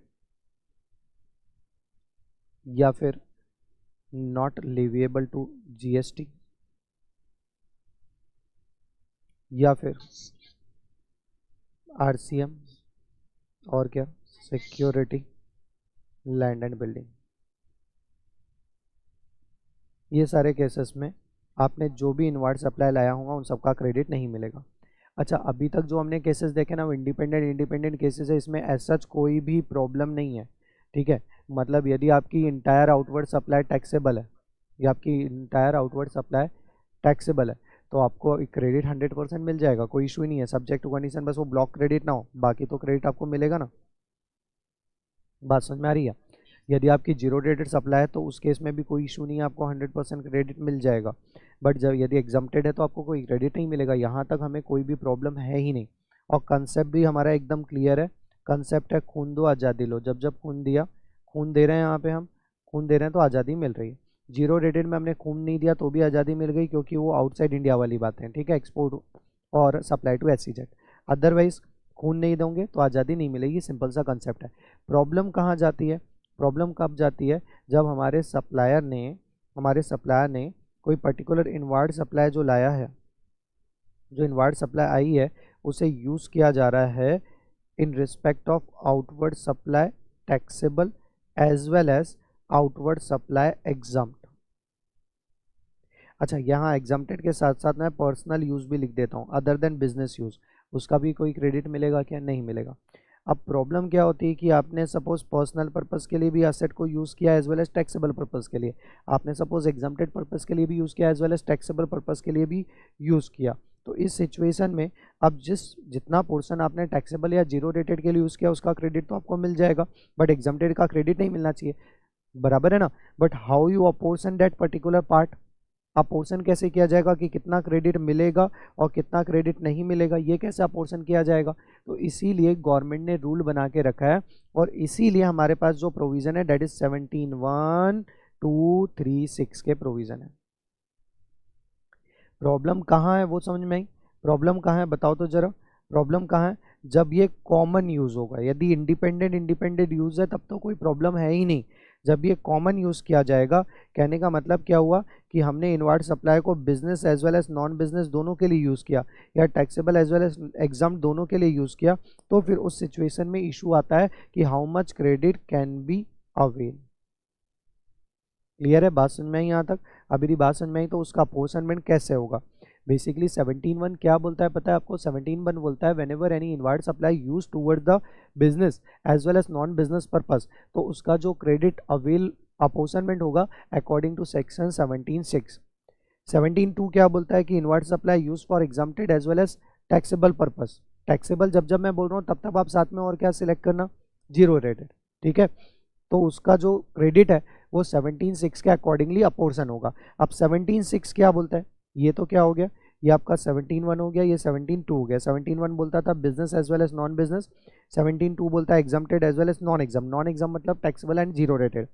इसका पोर्शन कैसे होने वाला है अकॉर्डिंग टू सेक्शन 17(6). अब 17(6) क्या बोलता है, 17(6) बोलता है इन सच अ मैनर एज में बी प्रिस्क्राइब, मतलब एज पर दी रूल्स। अब हमने जो रूल्स बनाए वो रूल कौन कौन से हैं, rule number 42 for input and input service, and rule number 43 for capital goods. Rule number 43 for capital goods, is it clear. अच्छा, रूल नंबर 42 में क्या होता है, रूल नंबर 42 देखो, दोनों ही रूल में सबसे पहले तो आपको इंटायर क्रेडिट बुक कर लेना है बिंदास में। यदि आपका कैपिटल गुड्स या इनपुट कॉमनली यूज हो रहा है, इनपुट सर्विस कॉमनली यूज हो रही है, आप 100% क्रेडिट पहले बुक कर लो। सब्सिक्वेंट पॉइंट ऑफ टाइम पे हम उसका पोर्शन क्रेडिट रिवर्स करेंगे। ठीक है, ठीक है, बात समझ में आई। तो अब रिवर्स करने का तरीका क्या होगा, तो ये रिवर्स करने का तरीका हमें कैलकुलेट करना बताया हुआ है रूल नंबर 42 और 43 में। ठीक है, इनपुट सर्विस के केस में पहले हम प्रोविजनल बेसिस पे मंथली रिवर्स करते हैं और एनुअली उसे फाइनलाइज करते हैं, जबकि कैपिटल गुड्स के केस में जो कुछ भी होगा वो फाइनल होगा मंथली बेसिस पे। ठीक है, अब रूल क्या बोलता है वो समझ लो थोड़ा, ये सब मैं आपको बता चुका हूँ। चलो सुनो, यहाँ पे डायग्राम ऑलरेडी बना हुआ है ना, जल्दी हो जाएगा हमारा काम। फटाफट देखिए और फटाफट मुझे बताते चलो। ये सपोज ये इनपुट सर्विस, कौन सी इनपुट सर्विस की बात कर रहा हूँ मैं, फर्स्ट वाली आउटवर्ड सप्लाई के लिए यूज़ हो रही है। आउटवर्ड सप्लाई हमारी कैसी, टैक्सेबल एंड जीरो रेटेड। आप मुझे बताइए क्या क्रेडिट मुझे मिल जाएगा? हाँ जी सर बिल्कुल मिलेगा, कोई इशू नहीं है। यदि ये यही एग्जाम्ड के लिए यूज़ होती, एग्जाम्ड सप्लाई के लिए यूज़ हो रही है, एग्जाम मतलब nil rated 100% not leviable RCM security land and building, तो आपको क्रेडिट कुछ भी मिलेगा क्या? नहीं मिलेगा। नॉन बिजनेस पर्पस के लिए यूज़ हो रही है तो क्रेडिट कोई भी मिलेगा क्या? नहीं मिलेगा। यदि आपकी आउटवर्ड सप्लाई टैक्सेबल है बट आपका जो इनवर्ड सप्लाई है वो ब्लॉक्ड है, सेक्शन 17(5) में ब्लॉक्ड किया हुआ है, सपोज आपने मोटर व्हीकल परचेस करके लाया, तो अब आपको क्या क्रेडिट मिलेगा क्या? अगेन सर नहीं मिल सकता, वाई? बिकॉज ब्लॉक क्रेडिट है। अच्छा, लास्ट केस क्या होता है कि हमने इनवर्ड सप्लाई परचेस करके लाया, इनपुट परचेस करके लाया, कैपिटल गुड्स परचेस करके लाया, यहाँ पे सॉरी कैपिटल गुड्स नहीं, इनपुट परचेस करके लाया या इनपुट सर्विस हमने परचेस करके लाई और उसे हम यूज़ कर रहे हैं for taxable as well as exempt, for taxable as well as exempt. तो इस सिचुएशन में क्या होगा सर, हमें क्रेडिट मिलेगा भी और नहीं भी मिलेगा, क्रेडिट मिलेगा भी और नहीं भी मिलेगा। तो अब इसका पोर्शन कैसे करना? ठीक है, तो पहले तो बिना दिमाग लगाए टोटल इनपुट टैक्स कितना है वो आइडेंटिफाई कर लो। सर टोटल इनपुट टैक्स मतलब क्या? मतलब what ever input tax paid on your inward supply और रिस्पेक्टिव ऑफ द फैक्ट वो किस पर्पस के लिए यूज़ हो रहा है। हमने पहली इनवर्ड सप्लाई में 8,000 रुपीज़ पे किया, ठीक है। सेकेंड हमने क्या पे किया? सेकेंड हमने क्या पे किया है बताओ? 6,000 रुपीज़ हमने पे किया, 14, 2,000, 16, 2,500 कितना हो जाएगा? 18,500 प्लस 4,500, टोटल हमने 23,000 का इनपुट टैक्स पे किया। आउट ऑफ दैट 23, मैं जितना बोल रहा हूँ उतने का ही आंसर देना, उससे ज़्यादा आंसर बिल्कुल मत देना। टोटल हमने 23,000 पे किया। आउट ऑफ दैट 23 ऐसा कौन सा क्रेडिट है जो मिलना ही नहीं है बियॉन्ड एनी डाउट? सर ये क्रेडिट तो हमें मिलना ही मिलना है, 6,000 का क्रेडिट हमें मिलना ही नहीं है, तो 6,000 यहाँ से माइनस कर देते हैं। सर ये 2,000 का क्रेडिट भी हमें मिलना ही नहीं है बियॉन्ड एनी डाउट, वो भी माइनस कर दो। और ये 2,500 भी ब्लॉक्ड है इसलिए मिलना ही नहीं है। ये हमने क्या क्या माइनस किया यहाँ से ये समझ लो। हमने माइनस किया एक्सक्लूसिवली जो हम एग्जाम्ड पर्पस के लिए यूज़ कर रहे थे वो, एक्सक्लूसिवली जो हम नॉन बिजनेस पर्पस के लिए यूज़ कर रहे थे वो, और ऐसा क्रेडिट जो कि ब्लॉक्ड है। ये वो क्रेडिट्स है जो हमें मिलना ही नहीं है। इसे यदि आपने टोटल इनपुट टैक्स में से बाहर निकाल दिया तो अब जो आपके पास बचता है, क्या बचता है? 12,500। That one is the input tax जो मिल सकता है, ठीक। उसमें से कितना नहीं मिलेगा वो देखेंगे। अब आउट ऑफ दैट 12,500 आपको ये 12,500 में से, मतलब अब सिर्फ दो अमाउंट बचे हैं, एक 8,000 वाला और एक ही 4,500, इसमें से कितना क्रेडिट ऐसा है जो मिलना ही मिलना है? तो सर सिर्फ 8,000 का क्रेडिट ऐसा है जो कि मिलना ही मिलना है। मतलब क्या कि ये 8,000 को भी मैं यहाँ से क्या कर देता हूँ, लेस कर देता हूँ। तो 8,000 क्योंकि ये तो मिलना है ना, बियॉन्ड एनी डाउट मिलना ही मिलना, ITC 100% मिलेगा, ठीक है। अब ये जो 4,500 बचा, this one is known as common credit, और आगे की पूरी कहानी इसके ऊपर डिपेंड करती है। समझ में आया? ये जो 4,500 है, ये 4,500 को हम क्या बोलते हैं? कॉमन क्रेडिट, और आगे की पूरा का पूरा कैलकुलेशन इसी के ऊपर है। वापस से क्या क्या हुआ अभी तक थोड़ा सा देख लीजिए। सबसे पहले हमने ये देखा कि टोटल इनपुट टैक्स हमारा 23,000 था, उस out of that 23,000 exclusively exempt supply 6,000, exclusively non business 2,000, block credit 2,500। ये वो क्रेडिट था जो कि बियॉन्ड इमेजिनेशन मिलना ही नहीं था, ठीक है। उन सबको माइनस करने पर हमारा एलिजिबल क्रेडिट आ गया 12,500। Out of that 12,500, out of that 12,500 exclusively examined, non exam sorry, exclusively non exempt मतलब जो हमें मिलना ही मिलना है वो हमने माइनस कर दिया। तो अब हमारे पास जो आया that is a common credit. ये हमारा क्या है? ये कॉमन क्रेडिट है। क्लियर है यहाँ तक? अब जो कॉमन क्रेडिट है उसके आगे की बात सुनो। कॉमन क्रेडिट के केस में क्या होगा? We need to calculate D1 and D2। In respect of common credit we need to calculate D1 and D2। अब D1 एंड D2 कैसे कैलकुलेट करना है? D1 मतलब क्या? ये कॉमन क्रेडिट में से कितना क्रेडिट ऐसा है जो कि हमने एग्जाम्ड पर्पस के लिए यूज़ किया, जिसका क्रेडिट हमें नहीं मिलना चाहिए था, तो वो क्या होता है? D1 मतलब एग्जाम्ड सप्लाई। एग्जाम्ड सप्लाई के लिए गवर्नमेंट ने क्राइटेरिया क्या बोला? Turnover based calculation. उन्होंने बोला कॉमन क्रेडिट टोटल टर्नओवर के ऊपर आपने बुक किया, तो एग्जाम टर्नओवर के ऊपर कितना? सिंपल तरीका क्या है? टोटल टर्नओवर के ऊपर टोटल कॉमन क्रेडिट इतना है, तो एग्जाम टर्नओवर के ऊपर कितना? That's it. समझ में आया क्या यहाँ तक? बात समझ में आई क्या यहाँ तक? अब यदि बात समझ में आ गई तो D2 क्या बोलता है? In respect of non business. इसमें ज़्यादा टेंशन वाली बात नहीं है, जो भी कॉमन क्रेडिट है उसका 5% ले लेना, 5% ऑफ द कॉमन क्रेडिट, ठीक है। कॉमन क्रेडिट का 5% ये आपको क्या करना पड़ेगा? ई क्रेडिट लेजर से आपको ये अवेल करना पड़ेगा। ई क्रेडिट लेजर में ये अमाउंट माइनस करने का जो बैलेंस बच जाएगा वो आपको अवेल करना पड़ेगा। अब ध्यान से सुनना, अर्लियर डेज में क्या होता था कि गवर्नमेंट बोलती थी ये 12,500 आप पहले पूरा बुक कर लो, बाद में D1 D2 पे कर देना। बट अब गवर्नमेंट ने ये फिनोमिना चेंज कर दी, क्योंकि उन्होंने देखा कि पब्लिक बेवकूफ़ बना रही है। तो उन्होंने क्या बोला कि एलिजिबल क्रेडिट कितना है? हमने बोला जी 12,500। हमने क्या बोला? 12,500 का एलिजिबल क्रेडिट है, उसमें से उन्होंने कहा D1 और D2 जो है वो माइनस करो। अब जो नेट बच गया वो आपके लिए ITC है, जो आपको ई क्रेडिट लेजर में बुक करना है। बात समझ में आई क्या? बात समझ में आई आपको? तो आपको क्रेडिट कितना बुक करना है? Net of D1 and D2, this one is your final credit, जो आपको अपने बुक्स ऑफ अकाउंट्स में रिफ्लेक्ट करना है, बुक्स ऑफ अकाउंट्स में बुक करना है। क्लियर है? अच्छा, ये काम आपका मंथली बेसिस पे चलेगा, ये प्रोविजनल है। प्रोविजनल क्यों है? बिकॉज हमने जो एग्जाम टर्नओवर का कैलकुलेशन, जो D1 का कैलकुलेशन किया है, वो टर्नओवर हमने जो लिया है वो फाइनल टर्नओवर नहीं है। क्यों फाइनल टर्नओवर नहीं है? क्योंकि अभी कट ऑफ डेट नहीं है, अभी फाइनेंशियल ईयर खत्म नहीं हुआ, ताकि हमें एग्जैक्ट टर्नओवर मिल सके। तो ये तो हमने एक प्रोविजनल बेसिस पे कर लिया। बट अब ये जो प्रोविजनल बेसिस पे मंथ दर मंथ मंथली बेसिस पे जो हमने किया, इसे अब मुझे क्या करना पड़ेगा? सब्सिक्वेंट वे में फाइनलाइज। अब फाइनलाइज कब होगा ये? तो एनुअल बेसिस पे इसे क्या करना पड़ता है? फाइनलाइज। ये आपने मंथली कैलकुलेशन किया प्रोविजनल बेसिस पे, अब एनुअल बेसिस पे क्या होगा? फाइनल। फाइनलाइज कब तक कर देना? On or before the due date of filing of सितंबर month of the next financial year, ठीक है। फाइनल किस बेसिस पे होगा? On the basis of actual turnover. समझ में आया? प्रोविजनल किस बेसिस पे हो रहा था? जो टर्नओवर हमारे पास रेडीली अवेलेबल था करंट पीरियड का, वो। अब क्या होगा? एक्चुअल टर्नओवर, क्योंकि अब फाइनेंशियल ईयर कंप्लीट हो गया, एक्चुअल टर्नओवर आ चुका है, तो एक्चुअल टर्नओवर के बेसिस पे हम उसे क्या करेंगे? अपोर्शन करेंगे। यहाँ तक समझ में? This one is all about D1, sorry, all about rule number 42, input service, ठीक है। बात समझ में आई यहाँ तक? प्रोविजनल बेसिस पे यहाँ पे मैंने आपको लिख के दिया हुआ है, एक वन टाइम रीड करके छोड़ देना। आई डोंट थिंक सो कि इसके ऊपर क्वेश्चन बनेगा, आएगा तो आपको मैंने पूरा का पूरा 100% पढ़ाया, इवन इसका क्वेश्चन भी आपको सॉल्व करवा के दिया है। क्वेश्चन बहुत ईजी है, कोई दिक्कत नहीं होती, बस कंसेप्ट आपको याद होना चाहिए, ठीक है। अब आ रहा है सी का second part, that is rule number 43। Rule number 43 easy है, ये किसके लिए? कैपिटल गुड्स के लिए। इससे पहले कि रूल नंबर 43 आप पढ़ें, आपको कुछ बातें ध्यान होनी चाहिए। पहला, कैपिटल गुड्स को जो हमने एक्सक्लूसिवली यूज किया है फॉर आउटवर्ड सप्लाई टैक्सेबल, उसका एंटायरिटी में आप क्रेडिट बुक कर लेना, ठीक है। जिसे आपने एक्सक्लूसिवली यूज किया है फॉर एग्जम्प्ट सप्लाई, उसका क्रेडिट आप बुक मत करना। पहले ये जो एक्सक्लूसिव वाले हैं ना, इनको आपको सबसे पहले कंप्लीट कर देना है। अच्छा, ब्लॉक्ड है तो भी क्रेडिट बुक करेंगे क्या? नहीं करेंगे, ठीक है।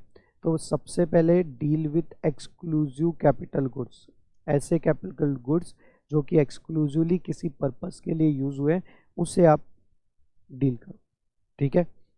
क्या लिखा मैंने यहाँ पे? Step number 1, first deal with the exclusive capital goods, ठीक है। एक्सक्लूसिव कैपिटल गुड्स मतलब ऐसा कैपिटल गुड्स जो कि सपोज नॉन एग्जाम सप्लाई के लिए यूज हुआ है, तो ITC मिल जाएगा बियॉन्ड एनी डाउट, सब्जेक्ट वो ब्लॉक्ड ना हो बस। एग्जाम सप्लाई के लिए यूज किया है तो कोई भी क्रेडिट आपको नहीं मिलेगा। नॉन बिजनेस पर्पस के लिए यूज किया है तो कोई भी क्रेडिट नहीं मिलेगा। ये हमने जो डील किए, कैसे डील किया? ओनली एक्सक्लूसिव कैपिटल गुड्स जो सिर्फ किसी पर्टिकुलर पर्पस के लिए ही यूज हो रहे थे, या तो इंटायरिटी में टैक्सेबल पर्पस के लिए, नॉन एग्जाम पर्पस के लिए, या इंटायरिटी में एग्जाम्ड पर्पस के लिए, या इंटायरिटी में नॉन बिजनेस पर्पस के लिए। तो नॉन बिजनेस पर्पस के लिए क्रेडिट नहीं मिलेगा, एग्जाम के लिए क्रेडिट नहीं मिलेगा, नॉन एग्जाम है तो क्रेडिट मिल जाएगा, बस 17.5 ध्यान रखना। क्लियर है? यहाँ तक बात समझ में आई? अब प्रॉब्लम कब आती है? रूल मेनली क्यों बनाना पड़ा कि यदि आपने कैपिटल गुड्स को कॉमन यूज किया, सर कॉमन यूज मतलब क्या? कि पर्टिकुलर कैपिटल गुड्स को आपने business as well as non business दोनों पर्पस के लिए यूज किया, या फिर taxable as well as non exempt exempt purpose दोनों के लिए यूज किया। क्या क्या कहा मैंने? यदि कैपिटल गुड्स को business as well as non business दोनों पर्पस के लिए यूज़ किया, या फिर non exempt as well as exempt दोनों पर्पस के लिए यूज़ किया, तो इस सिचुएशन में अब क्या होगा। अब यहाँ पर भी अगेन दो सिचुएशंस हो सकती है। दो सिचुएशन कौन सी? पहली सिचुएशन होती है कि यदि आपने कोई नया कैपिटल गुड्स परचेस किया ड्यूरिंग द पीरियड, तो उसका ट्रीटमेंट क्या किया जाएगा। अब सोच के देखो कि नया कैपिटल गुड्स आज मैंने परचेस करके लाया इस टैक्स पीरियड में, तो अभी तक तो मैंने उसका क्रेडिट बुक ही नहीं किया ना। तो सबसे पहले तो गवर्नमेंट क्या बोलती है, बुक क्रेडिट 100% आईटीसी सबसे पहले बुक कर ले, उसके बाद देखेंगे मंथली क्या रिवर्स करवाना है और क्या नहीं। पहले तो 100% आईटीसी बुक कर लो। हमने बुक कर लिया, और इसके आगे की प्रोसेस हम बात करेंगे, रुक जाओ, ठीक है। अब बात करते हैं वो कैपिटल गुड्स जो कि हमने परचेस तो इस मंथ में नहीं किया, बट पहले परचेस किया था, बट उसे हमने परचेस कैसे किया था, एक्सक्लूसिव पर्पस के लिए, but subsequently put to use for common purpose, but subsequently हम उसे कॉमन पर्पस के लिए यूज कर रहे हैं। तो अब इस सिचुएशन में क्या होगा, यदि कोई कैपिटल गुड्स मैंने परचेस करके लाया था ओनली फॉर एक्सक्लूसिव, क्रेडिट मैंने बुक किया होगा only for exclusive examined purpose, तो क्या मैंने उसका क्रेडिट बुक किया होगा। एग्जाम्ड पर्पस एक्सक्लूसिव क्रेडिट आपने बुक नहीं किया होगा, बट आज मैं जब उसे कॉमन पर्पस के लिए यूज करने जा रहा हूं, तो क्या आज मुझे क्रेडिट मिलना चाहिए, हाँ मिलना चाहिए। या कोई कैपिटल गुड्स ऐसा था जिससे मैंने 100% टैक्सेबल पर्पस के लिए परचेस किया था, तो क्रेडिट मैंने बुक कर लिया होगा, बट आज जब मैं कॉमन पर्पस के लिए यूज करने जा रहा हूं, तो मुझे प्रोपोर्शनल क्रेडिट रिवर्स करना चाहिए, यस। तो ये सारे केसेस जो कि हमने अर्लियर परचेस किया, ध्यान से देखना, जिसको हमने ना अर्लियर परचेस करके लाया है, उसमें यदि पहले वो एग्जाम पर्पस के लिए था, तो आपने अभी तक क्रेडिट बुक ही नहीं किया, avail reduce ITC, point number 1, क्या, अवेल रिड्यूस आईटीसी। और यदि आपने उससे ऑलरेडी पहले किस पर्पस के लिए परचेस किया था, टैक्सेबल पर्पस के लिए, तो ऑलरेडी आप उसका क्रेडिट बुक कर चुके हो, तो आप सिर्फ reduce ITC for further calculation ले लेना, डेट्स इट, मगर क्रेडिट बुक करने की जरूरत यहाँ पर आपको नहीं। ये पहला स्टेप है तीनों केसेस में। न्यू कैपिटल गुड्स लाया तो 100% आईटीसी बुक करो, एग्जम्प्टेड से कॉमन हुआ है तो that is reduce ITC book करो, और पहले टैक्सेबल था अब कॉमन हुआ है तो सिर्फ रिड्यूस आईटीसी कैलकुलेट कर लो, बट बुक कुछ मत करो। अब दूसरा स्टेप क्या होता है कि calculate common credit. Common credit, अब तीनों में सेम बातें हैं, इसलिए मैं ग्रीन कलर से इसको डिनोट करता हूँ। कॉमन क्रेडिट आपको बुक करना है, आपको कॉमन क्रेडिट कैलकुलेट करना है, सारे केसेस में अब आपको क्या करना है, कॉमन क्रेडिट कैलकुलेट। अब क्वेश्चन आता है कि कॉमन क्रेडिट कैलकुलेट होगा कैसे, तो गवर्नमेंट क्या बोलती है कि हम ऐसा मानकर चलते हैं कि हमारी जो कैपिटल गुड्स की लाइफ है वो 5 साल है, दैट इज 60 मंथ है, तो जो भी आपका क्रेडिट है डिवाइडेड बाय 60 कर दो, तो कॉमन मंथली क्रेडिट आ जाएगा, ठीक है। क्या, जो भी क्रेडिट आपने बुक किया था ऊपर, वो डिवाइडेड बाय 60 कर दो, यहाँ पे टोटल क्रेडिट डिवाइडेड बाय 60 किया, यहाँ पे मैं क्या करूंगा, रिड्यूस आईटीसी डिवाइडेड बाय 60। अब ये जो आपका कॉमन क्रेडिट आया, ये जो आपका कॉमन कैपिटल गुड्स का common credit, common monthly credit आया, अब इसको टर्नओवर के बेसिस पे बांट दो। मतलब क्या होगा, जो भी आपका कॉमन क्रेडिट आएगा divided by total turnover into exempt turnover, ठीक है। क्या कहा मैंने, वापस से सुन लो, total turnover, sorry, total common credit divided by total turnover into exempt turnover. अब ये जो अमाउंट आपका आएगा, इससे मंथली बेसिस में आपको गवर्नमेंट को पे कर देना है अलोंग विथ इंटरेस्ट। ये जो दोनों अमाउंट है, ये दोनों के दोनों अमाउंट को add in your output tax liability.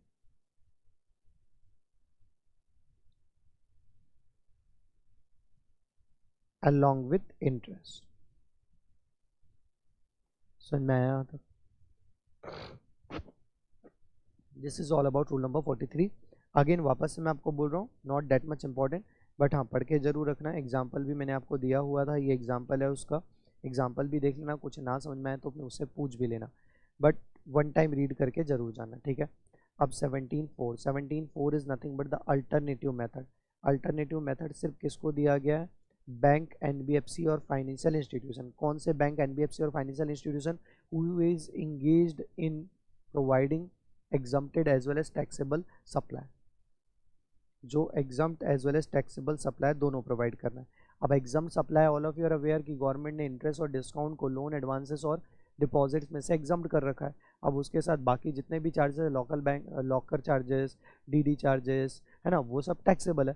तो बैंक, एनबीएफसी और फाइनेंशियल इंस्टीट्यूशन जो कि इंगेज्ड है in taxable as well as exempt supply both, तो उनके लिए ये अल्टरनेटिव सॉल्यूशन दिया गया है, अल्टरनेटिव मेथड दिया गया है कि if you don't want to opt 42 and 43 then you can opt section 17.4 read with rule number 38। Option 1 तो एकदम सिंपल है। ऑप्शन 1 क्या है आपके पास कि रूल नंबर 42 इनपुट सर्विस के लिए और 43 कैपिटल गुड्स के लिए यूज़ करो, जो अभी हम पढ़ के आए। बट ऑप्शन 2 हमारे लिए और भी ईजी है। ऑप्शन 2 क्या है कि if you are a bank, NBFC, financial institution using common goods, capital goods, input service, do one thing, जो टोटल आपका इनपुट टैक्स है, ध्यान से देखो क्या, जो आपका टोटल इनपुट टैक्स है उसमें से ब्लॉक्ड क्रेडिट पूरा का पूरा माइनस कर दीजिए, नॉन बिजनेस पूरा का पूरा माइनस कर दीजिए। इवन वो इनपुट टैक्स क्रेडिट जो कि इंटर ब्रांच वाला है, मैं ध्यान से सुनना मैं क्या बोल रहा हूँ, input tax credit in respect of inward supply from deemed distinct person, मतलब क्या बातें हो रही है, इनपुट टैक्स क्रेडिट जो कि इंटर ब्रांच सर्विस से रिलेटेड है वो भी माइनस कर दो। अब जो बैलेंस अमाउंट आपका बचा, उस बैलेंस अमाउंट का फ्लैट 50% प्लस इसका 100% ये क्रेडिट आप बुक कर लो। मतलब क्या, जो इंटर ब्रांच क्रेडिट है उसका गवर्नमेंट आपको 100% क्रेडिट अलाउ करती है और जो बैलेंस बच जाता है उसका 50%। तो this is the whole and sole formula जो आपको ध्यान रखना है। अच्छा, ये जो स्कीम आपको अल्टरनेटिव सॉल्यूशन दिया गया है, यदि ये एक्सरसाइज आपने किया है, if it is once exercise तो can not be withdrawal during the remaining part of the financial year. Financial year के लिए आप ब्लॉक हो जाओगे, फाइनेंशियल ईयर में आपको ये ध्यान रखना। क्लियर है क्या? टोटल इनपुट टैक्स में से ब्लॉक्ड माइनस कर दो, नॉन बिजनेस माइनस कर दो, इवन इंटर ब्रांच भी माइनस कर दो, जो बैलेंस बचा उसका 50% और इंटर ब्रांच का 100%, that is your eligible credit. ठीक है, बात समझ में आई क्या? This is all about section 17.4। Now we are coming into blocked credit, very important part. और इसके बाद सेक्शन 18 तो आपका आईटीसी का चैप्टर भी कंप्लीट हो जाता। ओके, ब्लॉक्ड क्रेडिट बहुत बहुत बहुत इंपॉर्टेंट है एग्जाम पर्पस के लिए, बिना पढ़े मत जाना, ठीक है। एट द सेम टाइम रट्टा भी मत मारना, जितने चार्ट्स हैं ना, चार्ट्स में सब कुछ कवर है ऑलरेडी, आपको बस देख के फटाफट फटाफट फाइनलाइज करते चलना है, ठीक है। सबसे पहले जो ब्लॉक्ड क्रेडिट आता है, that one is related to motor vehicle, conveyance, vessel, aircraft. यदि आपने इससे ट्रांसपोर्टेशन ऑफ गुड्स के लिए परचेस किया है, ट्रांसपोर्टेशन ऑफ गुड्स के लिए परचेस किया, then you are eligible to avail the ITC. Simple सा फंडा है, यदि आपने कोई भी कन्वेंस, चाहे वो व्हीकल हो, वेसल हो, एयरक्राफ्ट हो या और कुछ क्यों ना हो, if it is purchased for the purpose of transportation of goods then ITC availed, ठीक है, आईटीसी इज अवेलेबल। अच्छा, ये आइडेंटिफाई कैसे करेंगे हम कि ट्रांसपोर्टेशन ऑफ गुड्स के लिए है या नहीं है? तो बेटा जो इसका जो आरसी बुक होता है ना, वहाँ पे देखना किस पर्पस के लिए रजिस्ट्रेशन हुआ है। इंपॉर्टेंट ये नहीं है, आपने सपोज कार ली और कार को आप गुड्स के ट्रांसपोर्ट के लिए यूज़ करें तो आप बोल रहे हो क्रेडिट मिलना चाहिए, नहीं मिलेगा। Why? Because your vehicle is passenger vehicle. आप समझ रहे हो ना मेरी बात को, है ना? You can not say that कि हमने तो इसे गुड्स के ट्रांसपोर्ट के लिए यूज़ किया, हमें क्रेडिट दो, नहीं। We need to check it by RC book. But चलो इतना तो हमारे काम आएगा नहीं, आप बस इतना ध्यान रखना, ट्रांसपोर्टेशन ऑफ गुड्स के लिए जब भी कोई कन्वेंस परचेस करके लाया जाएगा तो उसका क्रेडिट अलाउ कर दिया जाएगा। अच्छा, अब इसी व्हीकल के रिस्पेक्ट में यदि कोई मैं रिपेयर, मेंटेनेंस की सर्विस ले रहा हूँ, इंश्योरेंस की सर्विस ले रहा हूँ, तो even this one is also, या हायरिंग की सर्विस ले रहा हूँ, रेंट की सर्विस ले रहा हूँ, this one is also eligible for the purpose of ITC. Purchase करने पे जो मोटर व्हीकल का आईटीसी आपको मिलता है, उसके रिस्पेक्ट में जितनी भी सर्विसेज है सबका आईटीसी आपको मिलेगा, ठीक है। अब यदि आपने इस व्हीकल को यूज़ किया for the purpose of transportation of passenger, तो इस केस में क्या होगा? पहले यदि आप इसे यूज़ कर रहे हो एफटीआई, है ना, क्या किस पर्पस के लिए यूज़ कर रहे हो? फर्दर टैक्सेबल सप्लाई के लिए, या ट्रांसपोर्टेशन ऑफ पैसेंजर के पर्पस के लिए, या इम्पार्टिंग ड्राइविंग स्किल्स के लिए।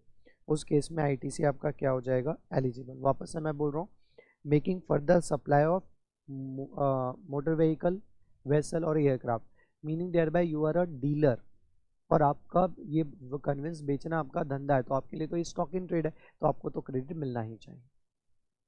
दूसरा, making taxable supply of transportation of passenger, आप बस रन कर रहे हो या आप कोई टैक्सी रन कर रहे हो तो आपको उसका क्रेडिट अगेन मिल जाएगा। Third, for the purpose of importing driving skills, जैसे जो ड्राइविंग स्कूल्स होते हैं ना, तो उन्होंने कोई कार परचेस करके लाई for the purpose of imparting driving skill, तो उन्हें भी क्रेडिट मिल जाएगा। इन तीनों को छोड़ के, कौन तीनों को छोड़ के, एफ टी आई को छोड़ के, further taxable supply, transportation of passenger taxable और इम्पार्टिंग ड्राइविंग स्किल को छोड़ के बाकी सारे केसेस में क्या होगा, तो बाकी सारे केसेस में यदि एयरक्राफ्ट और व्हीकल की आप बात करोगे then no ITC available. Motor vehicle की यदि हम बात करते हैं तो उस सिचुएशन में यदि आपने मोटर व्हीकल परचेस किया है for less than or equal to 13 capacity including driver, then again ITC not available, otherwise ITC available. ठीक है, अब यहाँ पे ध्यान से सुन लो, यदि मोटर व्हीकल 13 से ज़्यादा की कैपेसिटी का परचेस किया है, 13 से ज़्यादा की कैपेसिटी का परचेस किया है तो आपको आईटीसी का बेनिफिट मिल जाएगा। ठीक है, या फिर कोई भी कन्वेंस को आप परचेस कर रहे हो एफटीआई, क्रेडिट अलाउड, इन तीनों को छोड़ के बाकी किसी भी पर्पस के लिए कन्वेंस परचेस करेंगे तो क्रेडिट आपको नहीं मिलेगा except if your motor vehicle having a capacity more than 13 passenger. वो भी मैंने आपको बताया था क्यों लाया गवर्नमेंट ने, क्योंकि हमें बूस्टअप करना था automotive sector. Transportation of goods के लिए क्रेडिट मिल जाएगा, बट मजे की बात क्या है पता है, जिस जिसका क्रेडिट मिल रहा है उसके रिस्पेक्ट में यदि आपने कौन सी सर्विस ली है, यदि आप रेंटिंग की सर्विस ले रहे हो, आपने सपोज व्हीकल परचेस नहीं किया, रेंट पे लाया, या परचेस किया तो रिपेयर की सर्विस ली, मेंटेनेंस की सर्विस ली, इंश्योरेंस की सर्विस ली, तो इन ऑल डैट केसेस आपको क्रेडिट का बेनिफिट मिल जाएगा। इसका मतलब ये हुआ कि यदि आपने जिसका आईटीसी नहीं मिलता उसके लिए यदि ये सेम सर्विस ली तो कोई भी क्रेडिट मिलने वाला नहीं है। गवर्नमेंट का ऑब्जेक्टिव एकदम क्लियर है कि यदि वो परचेस करते समय उसका क्रेडिट नहीं अलाउ कर रहे हैं तो उससे रिलेटेड सर्विसेज का क्रेडिट भी आपको हम अलाउ नहीं करेंगे। अदरवाइज क्या होगा, कोई परचेस ही नहीं करेगा, हर कोई क्या करेगा, रेंट पे ले लेगा ताकि क्रेडिट मिल जाए। ठीक है, तो नेक्स्ट पॉइंट वही है कि general insurance, servicing, repair, maintenance relating to motor vehicle, vessel or aircraft not allowed in section 15, मतलब ऊपर not considered as a eligible purchase, तो उसका क्रेडिट आपको नहीं मिलेगा, उसका क्रेडिट आपको नहीं मिलेगा। ठीक है, बात समझ में आई क्या? उसको छोड़ के जिसको हम अलाउड कर रहे थे 17(5) ए और बी में, तो उसका क्रेडिट भी आपको क्या कर दिया जाएगा, अलाउड। हाउएवर ये जो पहला केस है ना, ये पहले केस के दो एक्सेप्शन है। एक्सेप्शन क्या है, if you are a manufacturer of motor vehicle aircraft then you are eligible to book the credit. If you are a general insurer, तो आप जो इंश्योरेंस करवा रहे हो वो आपके लिए फर्दर सप्लाई के लिए, दैट इज़ द रीज़न आपको भी क्रेडिट मिल जाएगा क्या, यस मिल जाएगा। क्लियर है यहाँ तक? ये पूरा का पूरा केस होता है मोटर व्हीकल से रिलेटेड, इम्पॉर्टेंट है, पढ़ के जाना। 17(5) वैसे ही मैंने पूरा इंपॉर्टेंट लिखवाया हुआ। अच्छा, मैंने ना आपको और भी बहुत सारी डिटेलिंग करके डिफरेंट बातें बताई थी but not that much important, इसलिए मैं डायरेक्टली आगे बढ़कर अब कहाँ पे आ रहा हूँ, 17(5) डी में कौन कौन सी सर्विसेज पहले समझ लीजिए। Health insurance, cosmetic plastic surgery और beauty treatment, food beverages, outdoor catering, health insurance, life insurance and last one is a leasing, renting, hiring of motor vehicle on which ITC is not allowed. ठीक है, इन सब की चारों की बातें हम एक साथ कर रहे हैं। जनरली ये सभी कुछ ब्लॉक्ड क्रेडिट है सब्जेक्ट टू 2 एक्सेप्शन। वापस से मैं रिपीट कर रहा हूँ, जनरली ये ब्लॉक्ड क्रेडिट है यदि आपने हेल्थ सर्विस ले रहे हो, कॉस्मेटिक सर्जरी ले रहे हो, है ना, ब्यूटी ट्रीटमेंट ले रहे हैं, या फिर फूड बेवरेजेस, आउटडोर कैटरिंग की सर्विस ले रहे हो, या फिर आपने हेल्थ इंश्योरेंस, लाइफ इंश्योरेंस की सर्विस ली, तो this all are a blocked credit. इन सबका कोई क्रेडिट नहीं मिलता। हाउएवर इसके दो एक्सेप्शन है। पहला एक्सेप्शन तो क्या है कि यदि आप इसे फर्दर सप्लाई के लिए, क्या, if it is used as a element of a further supply, composite or mixed supply, और सेम बिजनेस लाइन में आप यदि इसे यूज कर रहे हो या सब कॉन्ट्रैक्टिंग कर रहे हो, तो आपको क्रेडिट अलाउ कर दिया जाएगा।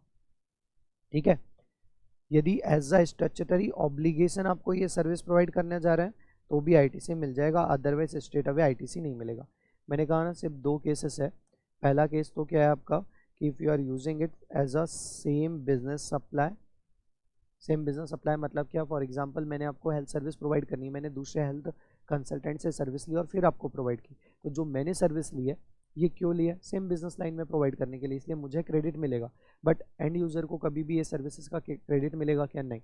सेकेंड, या फिर इस सर्विस को मैं यूज़ कर रहा हूँ as a element of a composite or mixed supply. जैसा मैं आपको हमेशा एग्जांपल देता हूँ कि हमने फ्लाइट विथ मील, हमारा काम तो सिर्फ फ्लाइट की सर्विस देना है, बट हमने मील किसी और से लिया और फिर आपको प्रोवाइड किया, पैसेंजर्स को प्रोवाइड किया, तो जो मील हमने लिया है उसका हमें क्रेडिट मिलेगा, हाँ मिलेगा, क्योंकि हमने इसे as such element of a composite or mixed supply use किया। ठीक है, पहला केस। दूसरा, if this all services provided as a statutory obligation, because of the legal obligation हमें प्रोवाइड करना पड़ रहा है तो भी क्रेडिट मिल जाएगा, उसको छोड़ के बाकी किसी भी केसेस में इसका कोई क्रेडिट मिलने वाला नहीं है। इसके बाद 17(5) EF क्या बोलता है, membership of club, health club, fitness centre, travel benefit extended to employee on vacation of such LTC। इसमें भी स्ट्रेट अवे क्रेडिट नहीं मिलेगा, जनरल पॉइंट यही है। However if it is a statutory obligation, legal obligation है तो credit मिल जाएगा, otherwise नहीं मिलना। ठीक है, नेक्स्ट पॉइंट क्या है, inward supplies on which tax paid on the composition scheme. Composition scheme में यदि आप टैक्स पे कर रहे हो तो कोई क्रेडिट नहीं मिलेगा, राइट फ्रॉम द बिगिनिंग पढ़ते आ रहे हैं। NRTP को कोई क्रेडिट नहीं मिलेगा एक्सेप्ट बोलो गुड्स इंपोर्टेड बाय हिम, जो गुड्स उसने इंपोर्ट करवाए हैं उसके ऊपर जो IGST पेड किया उसका क्रेडिट मिल जाएगा। अपार्ट फ्रॉम डैट अदर कोई भी सप्लाई जो डोमेस्टिक मार्केट में वो करता है उसका कोई क्रेडिट उसे नहीं मिलेगा। नेक्स्ट केस जो होता है, गुड्स और services used for personal consumption या goods have been lost, stolen, destroyed, written off या disposed of by way of sample whatever, इन सब का कोई क्रेडिट आपको नहीं मिलेगा। Taxes paid under section 17(4), 129 and 130, ये क्या होता है, 17(4) मालाफाइड इंटेंशन के साथ आपने कोई डेट इज टैक्स अप्रेज्ड किया, शॉर्ट पेड किया, नॉट पेड किया, एरोनॉट्सली रिफंड लिया, तो ये सारे केसेस में आपको क्रेडिट अलाउ नहीं किया जाएगा। डिटेंशन सीजर के केस में या कॉन्फिस्केशन के केस में यदि आप कोई टैक्स पे कर रहे हो, पे करने की लायबिलिटी आ गई तो उसका भी कोई क्रेडिट आपको अलाउ नहीं होगा। आपको याद है ना, ये सारे केसेस में आपका टाइम ऑफ सप्लाई कब आता है, date of payment of actual tax और due date of filing of return. चलो आगे बढ़ते हैं, अब ये लास्ट केस आपका आ रहा है और लास्ट केस किससे रिलेटेड है, last case is related to immovable property. तो पहला जनरल पॉइंट जो होता है वो तो क्या है, inward supply received by a taxable person in respect of construction of immovable property for any purpose. Any purpose का मतलब क्या है, चाहे वो बिजनेस पर्पस हो या नॉन बिजनेस पर्पस हो, आपको ITC नहीं मिलेगा। बट यहाँ पे immovable property other than plant and machinery, मतलब प्लांट एंड मशीनरी को छोड़ के, अब आप बिल्डिंग बनाने के लिए आपने मटेरियल परचेस करके लाया, बिल्डिंग बिजनेस पर्पस के लिए बन रही है तो भी क्रेडिट नहीं मिलेगा। क्लियर है, बात समझ में आ गई यहाँ तक। अच्छा, बिल्डिंग पर्सनल पर्पस के लिए तब तो वैसे भी नहीं मिलता, बट बिजनेस पर्पस के लिए बनेगी तो भी कोई क्रेडिट अलाउ नहीं किया जाएगा, स्ट्रेट अवे क्लियर है ये पॉइंट। ठीक है, बट यहाँ पर जो वर्क कॉन्ट्रैक्ट की बात बोली गई ये बहुत इंपॉर्टेंट है और उसे समझने के लिए आपको कुछ बातें समझनी पड़ेगी। क्या समझना पड़ेगा, पहली बात तो वर्क कॉन्ट्रैक्ट सिर्फ वही कॉन्ट्रैक्ट है जो कि इमूवेबल प्रॉपर्टी के रिस्पेक्ट में किए गए as far as GST is concern. Point number 2, यदि मैं प्लांट एंड मशीनरी की बात करूं तो प्लांट एंड मशीनरी मीन्स क्या, plant and machinery means apparatus, equipment, machinery fixed to the earth by foundation or structure support and used for making outward supply, whereas it exclude, ज़्यादा important part कौन सा है, exclude वाला part बहुत important है, land, building, civil structure, telecom tower, pipeline laid outside the factory premises, मतलब inside the factory premises है तो चलेगा। ठीक है, ये पॉइंट, ये जो डेफिनेशन है ये कंपलसरी ध्यान रखना, तब जाके आपको ये पॉइंट समझ में आएंगे। ठीक है, अब क्या हुआ, यदि एक सप्लायर कॉन्ट्रैक्टर दूसरे कॉन्ट्रैक्टर से वर्क कॉन्ट्रैक्ट की सर्विस ले रहा है for the purpose of subsequent provisioning of work contract service, तो ITC अवेलेबल हो जाएगा बिकॉज सेम बिजनेस लाइन है। ठीक है। अब इसके पॉइंट ऑफ व्यू से बात करते हैं। जब ये सप्लायर वर्क कॉन्ट्रैक्ट की सर्विस प्रोवाइड करेगा तो क्या होगा? वर्क कॉन्ट्रैक्ट मतलब क्या? Contract of material as well as labour in respect of removal. बार बार मैं बोल रहा हूँ, सिर्फ रिमूवेबल की बात हो रही है। अब वर्क कॉन्ट्रैक्ट सर्विस जब प्रोवाइड करेगा तो क्या होगा? अब यहाँ पर कंस्ट्रक्शन से रिलेटेड हमने सर्विस प्रोवाइड की। कौन कौन सा कंस्ट्रक्शन? तो रिकंस्ट्रक्शन, रिनोवेशन, एडिशन, अल्ट्रेशन और रिपेयर। किसका? लैंड एंड बिल्डिंग का। और वो लैंड एंड बिल्डिंग जिसको आपने कैपिटलाइज किया है, कोई क्रेडिट नहीं मिलेगा। वापस से मैं चिल्ला चिल्ला के बोल रहा हूँ, वर्क कॉन्ट्रैक्ट की सर्विस आपने प्रोवाइड की। वर्क कॉन्ट्रैक्ट की सर्विस किसके रिस्पेक्ट में? रिकंस्ट्रक्शन, रिनोवेशन, एडिशन, अल्ट्रेशन और repair in respect of land and building जिसको आपने अपने बुक्स ऑफ अकाउंट्स में कैपिटलाइज किया, कोई क्रेडिट नहीं मिलेगा। बट यदि आपने उसको कैपिटलाइज नहीं किया मतलब क्या? एक्सपेंसेस को डायरेक्टली आपने पी&एल में बुक कर दिया। जैसे फॉर एग्जांपल रिपेयर है तो हमने डायरेक्टली पी&एल में डेबिट कर दिया, तो उसका क्रेडिट आपको मिल जाएगा। या फिर यही वर्क कॉन्ट्रैक्ट की सर्विस प्लांट एंड मशीनरी के लिए ली गई। प्लांट एंड मशीनरी मतलब क्या? एनी अपरेटस, इक्विपमेंट और machinery which is attach to the earth. Immovable plant and machinery की मैं बात कर रहा हूँ, मूवेबल के लिए ये सब बातें नहीं होगी, ठीक है। इमूवेबल प्लांट एंड मशीनरी है तो उसके लिए चाहे आप उसे कैपिटलाइज करो या ना करो, दोनों ही केसेस में you can book the credit. This is all about 17(5). ठीक है, बात समझ में आई यहाँ तक? अब यहाँ तक की बातें क्लियर होगी तो लास्ट पॉइंट हमारा इस चैप्टर में आता है सेक्शन 18 स्पेशल केसेस है। It is the entry and exit scheme. ठीक है, इसका जो पहला प्रोविजन है 18(1) and 18(2) it is the entry scheme. इसका जो 18(4) है 18(5) है, this one is the exit scheme. 18(3) transfer, ITC transfer से रिलेटेड बात करता है, और 18(6) जो है वो सेल ऑफ कैपिटल गुड्स के लिए बात करता है। एंट्री स्कीम मतलब क्या? आज तक आपने आईटीसी कभी बुक ही नहीं किया, फर्स्ट टाइम आप आईटीसी बुक करने जा रहे हैं। क्लियर है? एग्जिट स्कीम मतलब क्या? अभी तक आप आईटीसी बुक करते जा रहे थे, बट अब सिचुएशन ये क्रिएट हो चुकी है कि now you need to give up. अब आप आगे चल के आपको आईटीसी मिलने वाला नहीं है, और जो आपके पास बैलेंस पड़ा है वो भी आपको रिवर्ट करवाना पड़ेगा। ठीक है, आईटीसी ट्रांसफर मतलब क्या? During the Amal commission, D merger, यदि आईटीसी ट्रांसफर करना है तो उसके क्राइटेरिया, और कैपिटल गुड्स को यूज करके बेचा तो 18(6). एक एक करके बात करते हैं। सबसे पहले 18(1), 18(2). 18(1) में टोटल 4 केस है। 4 केस कौन कौन से? पहले 2 केस कि आप फर्स्ट टाइम कंपलसरी रजिस्ट्रेशन करवा रहे हैं, तो उस सिचुएशन में क्या, if you are going for compulsory new registration, तो उस सिचुएशन में as on the date of effective registration, immediately before the date of effective registration, whatever input lying in your premises, उन सब का आपको credit allow कर दिया जाएगा। वापस से मैं बोल रहा हूँ, you are going for compulsory registration, within 30 days में आपका आरसी भी आ गया, टाइमली एप्लीकेशन हमने फाइल की थी, सॉरी विद इन 30 डेज हमने एप्लीकेशन फाइल कर दी, टाइमली एप्लीकेशन फाइल की है, यस। और उस सिचुएशन में जब हमारा आरसी आएगा तो उसकी इफेक्टिव डेट क्या होती है? From the date when we will become liable for registration. तो जिस दिन हमारा इफेक्टिव डेट है उसके ठीक पहले वाले दिन, immediately before the date of effective date of registration certificate, whatever input lying in your premises, whether in the form of raw material or in the form of WIP or in the form of finished goods, उन सब का credit आपको हम allow कर देंगे। Clear है? किसके पहले की डेट है वो समझ में आया? But if you are going for voluntary registration, concept entirety में सेम है, बस डेट चेंज हो जाएगी, क्योंकि वॉलेंटरी रजिस्ट्रेशन में आपकी date of effective date of registration क्या होगा? Date of grant of registration certificate. तो जिस दिन आपको आरसी ग्रांट हुआ उसके ठीक पहले वाले दिन वॉट एवर इनपुट लाएंगे इन योर प्रीमाइसेस, उन सबका क्रेडिट आपको हम अलाउ कर देंगे। अब बाकी के जो 2 केस है वो थोड़े से अलग है। If you are a composite supplier and now you are withdrawing that scheme and becoming a normal supplier, तो जिस दिन आप नॉर्मल सप्लायर बन रहे हैं उसके ठीक पहले, immediately before that particular day, ये मैंने हाईलाइट करके रखा है हर जगह, है ना, ये देखते चला, immediately before that particular date of conversion, whatever input and capital goods lying in your premises. देखो यहाँ पे सिर्फ इनपुट की बात हुई थी, अब यहाँ पे इनपुट के साथ साथ और क्या आ रहा है? Capital goods.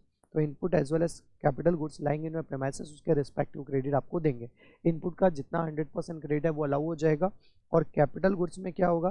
कैपिटल गुड्स में सिर्फ रिड्यूस क्रेडिट आपको दिया जाएगा।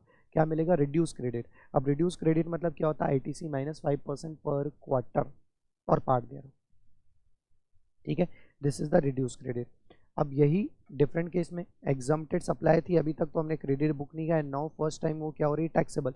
तो जिस दिन मेरी एग्जाम सप्लाई टैक्सेबल हुई उसके ठीक पहले वाले दिन what ever input and capital goods lying in my premises in what ever form, उन सबका क्रेडिट गवर्नमेंट अलाउ करती है। इनपुट का 100%, कैपिटल गुड्स का reduce credit that is ITC minus 5% पर क्वार्टर और पार्ट दे रहा हो। अब यहाँ पर आता है रूल नंबर 40। रूल नंबर 40 क्या बोलता है कि ये जो आपने क्रेडिट बुक करना है विद इन 30 डेज आपको बुक कर लेना है, प्लस एक्सटेंशन यदि ऑफिसर अलाउ करे तो। इसके लिए जो फॉर्म फाइल करना है GST ITC 01 सेल्फ डिक्लेरेशन है, CA सर्टिफिकेट की ज़रूरत नहीं है इन जनरल। बट यदि क्रेडिट 2 लाख रुपए से ज़्यादा होता है then you are required certification from the chartered accountant or cost accountant. Clear है। अब यहाँ पर आता है सेक्शन 18(2). 18(2) क्या है? 18(2) में बस छोटी सी बात लिखी हुई है कि हम आपको क्रेडिट अलाउ करेंगे, बट सिर्फ वही इनपुट और वही कैपिटल गुड्स का क्रेडिट अलाउ होगा which is purchase within 1 year prior to that conversion. मतलब इनवॉइस डेट हम चेक करेंगे कि लास्ट 1 ईयर की जो इनवॉइस डेट है उसी का क्रेडिट अलाउ किया जाएगा। पुराने यदि कोई क्रेडिट या पुराने गुड्स पड़े हुए ऑब्सोलेट है या फिर स्लो मूविंग है तो उन सबका कोई क्रेडिट मैं आपको अलाउ करने वाला नहीं। This is all about 18(1) and 18(2). 18(3) बहुत ही सिंपल है ये तो। 18(3) क्या बोलता है? It's a transfer of ITC, कि यदि कोई रजिस्टर्ड पर्सन अपना बिजनेस ट्रांसफर कर रहा है, क्या कर रहा है? ट्रांसफर कर रहा है, तो उस पर्टिकुलर पॉइंट ऑफ टाइम पे जो भी अनयूटिलाइज ITC रहेगा वो भी ट्रांसफर हो जाएगा। उसके लिए आपको GST ITC 02 का फॉर्म भरना पड़ेगा। Time limitation not applicable, certification required from CA/CA। अच्छा, इस पोर्शन में, इस सिचुएशन में एक और कंप्लायंस पार्ट आता है from the point of view of registered person. अब ये जो रजिस्टर्ड पर्सन जिसने अपना बिजनेस सेल आउट किया उसके ऊपर, क्योंकि अब बिजनेस मैंने शट डाउन कर दिया, मैंने सेल आउट कर दिया, मतलब क्लोज डाउन हो चुका है, तो अब मेरी लाइबिलिटी है कि मुझे अपना रजिस्ट्रेशन कैंसिलेशन करवाना है और GSTR 10 फाइनल रिटर्न फाइल करना है। तो मुझे सेक्शन 29 में कैंसिलेशन ऑफ RC के लिए अप्लाई करना पड़ेगा। अच्छा, जब मैं अप्लाई करूंगा तो whatever input and capital goods lying in my premises immediately before the date of cancellation, उन सब के रिस्पेक्टिव मेरी लाइबिलिटी आने वाली है, जिससे मुझे अपने final return that is GSTR 10 में पेड ऑफ करनी पड़ेगी। कौन कौन सी लाइबिलिटी? इनपुट की ITC और output tax liability whichever is higher, capital goods की रिड्यूस ITC और output tax liability whichever is higher. इसे आपको पे करना है e cash as well as e credit, दोनों से आप पे कर सकते हो। पहले ई क्रेडिट से पे करना, बच गया तब तो लैप्स हो जाएगा, नहीं बचा तो बचा हुआ अमाउंट आपको कैश में पे करना पड़ेगा। ठीक है। Now we are coming to 18(4). 18(4) को मैं क्या बोलता हूँ? Exit scheme. मतलब क्या? अभी तक आपके जो गुड्स थे वो टैक्सेबल हुआ करते थे, बट फर्स्ट टाइम अब वो एग्जम्प्ट हो रहे हैं। टैक्सेबल थे तो मैं क्रेडिट बुक करता था, बट यदि एग्जम्प्ट हो रहे हैं तो मैं क्रेडिट बुक करूंगा क्या? नहीं। या फिर अभी तक मैं नॉर्मल रजिस्टर्ड पर्सन था and now I am opting for composition scheme, तो दोनों ही केसेस में immediately before the date of conversion या immediately before the date when that goods become exempted, जो भी input lying in your premises उन सबका क्रेडिट आपको रिवर्स करना पड़ेगा along with the capital goods lying in your premises, उसका reduce credit. But यहाँ पर रिड्यूस क्रेडिट का क्राइटेरिया थोड़ा सा अलग है। इसके पहले हमने क्या देखा था? 5% प्लस टोटल ITC माइनस 5% पर क्वार्टर और पार्ट। बट यहाँ पर क्या होता है? हम बोलते हैं कि कैपिटल गुड्स की लाइफ जो है वो 60 मंथ है, तो हम सिंपली क्या करते हैं, टोटल ITC आपका जो था divided by 60 month into remaining period कितना बचा हुआ। ठीक है। जैसे मैंने 3 साल यूज कर लिया, मतलब 36 मंथ यूज कर लिया, तो 24 मंथ्स और बचे, तो 24 मंथ्स का क्रेडिट आपको क्या करना पड़ेगा? रिवर्स। ये क्रेडिट आपको पे करना पड़ेगा टू ई क्रेडिट और ई कैश। अच्छा, इतना सब होने के बाद यदि ई क्रेडिट में कोई अमाउंट बच जाता है तो वो आपका क्या हो जाएगा? लैप्स। इसके लिए फॉर्म नंबर कौन सा है? GST ITC 03, time limitation not applicable, CA का सर्टिफिकेट भी नॉट एप्लीकेबल। ये हो गया 18(4) का case. Now we are coming into 18(6). Last case आ रहा है आपका कि यदि कैपिटल गुड्स को आपने यूज किया, कैपिटल गुड्स आपने परचेस करके लाया, ITC बुक किया था, सब्सिक्वेंटली आपने उसे बेच दिया, यूज करने के बाद आपने उसे बेच दिया, तो गवर्नमेंट क्या बोलती है? Pay higher of reduce ITC और output tax whichever is higher. अब ये रिड्यूस ITC कौन सा लेना है? तो एज पर ICI आपको क्या करना है? टोटल ITC माइनस 5% पर क्वार्टर और part thereof, this will be your relevant reduce ITC। ये रिड्यूस ITC और output tax whichever is higher you need to pay to the government. Is it clear? बात समझ में आई क्या? इसी के साथ हमारा आईटीसी चैप्टर कंप्लीट हो चुका है। अच्छा, ये आईटीसी के क्वेश्चंस मैंने आपको ऑलरेडी करवा चुके हैं, ठीक है, और मॉड्यूल के क्वेश्चन भी हम कर चुके हैं। फिर भी मैं हम्बल रिक्वेस्ट कि ये सारे क्वेश्चन आप एक बार खुद से सॉल्व कर लें। जो भी डाउट्स होगा वो मुझे पूछ लेना। अब नेक्स्ट पार्ट जब मैं आपके साथ डिस्कस करूंगा तो उसमें मैं बाकी के रिमेनिंग चैप्टर और ये क्वेश्चन मॉड्यूल के सॉल्व करवाऊंगा, ठीक है। So thank you.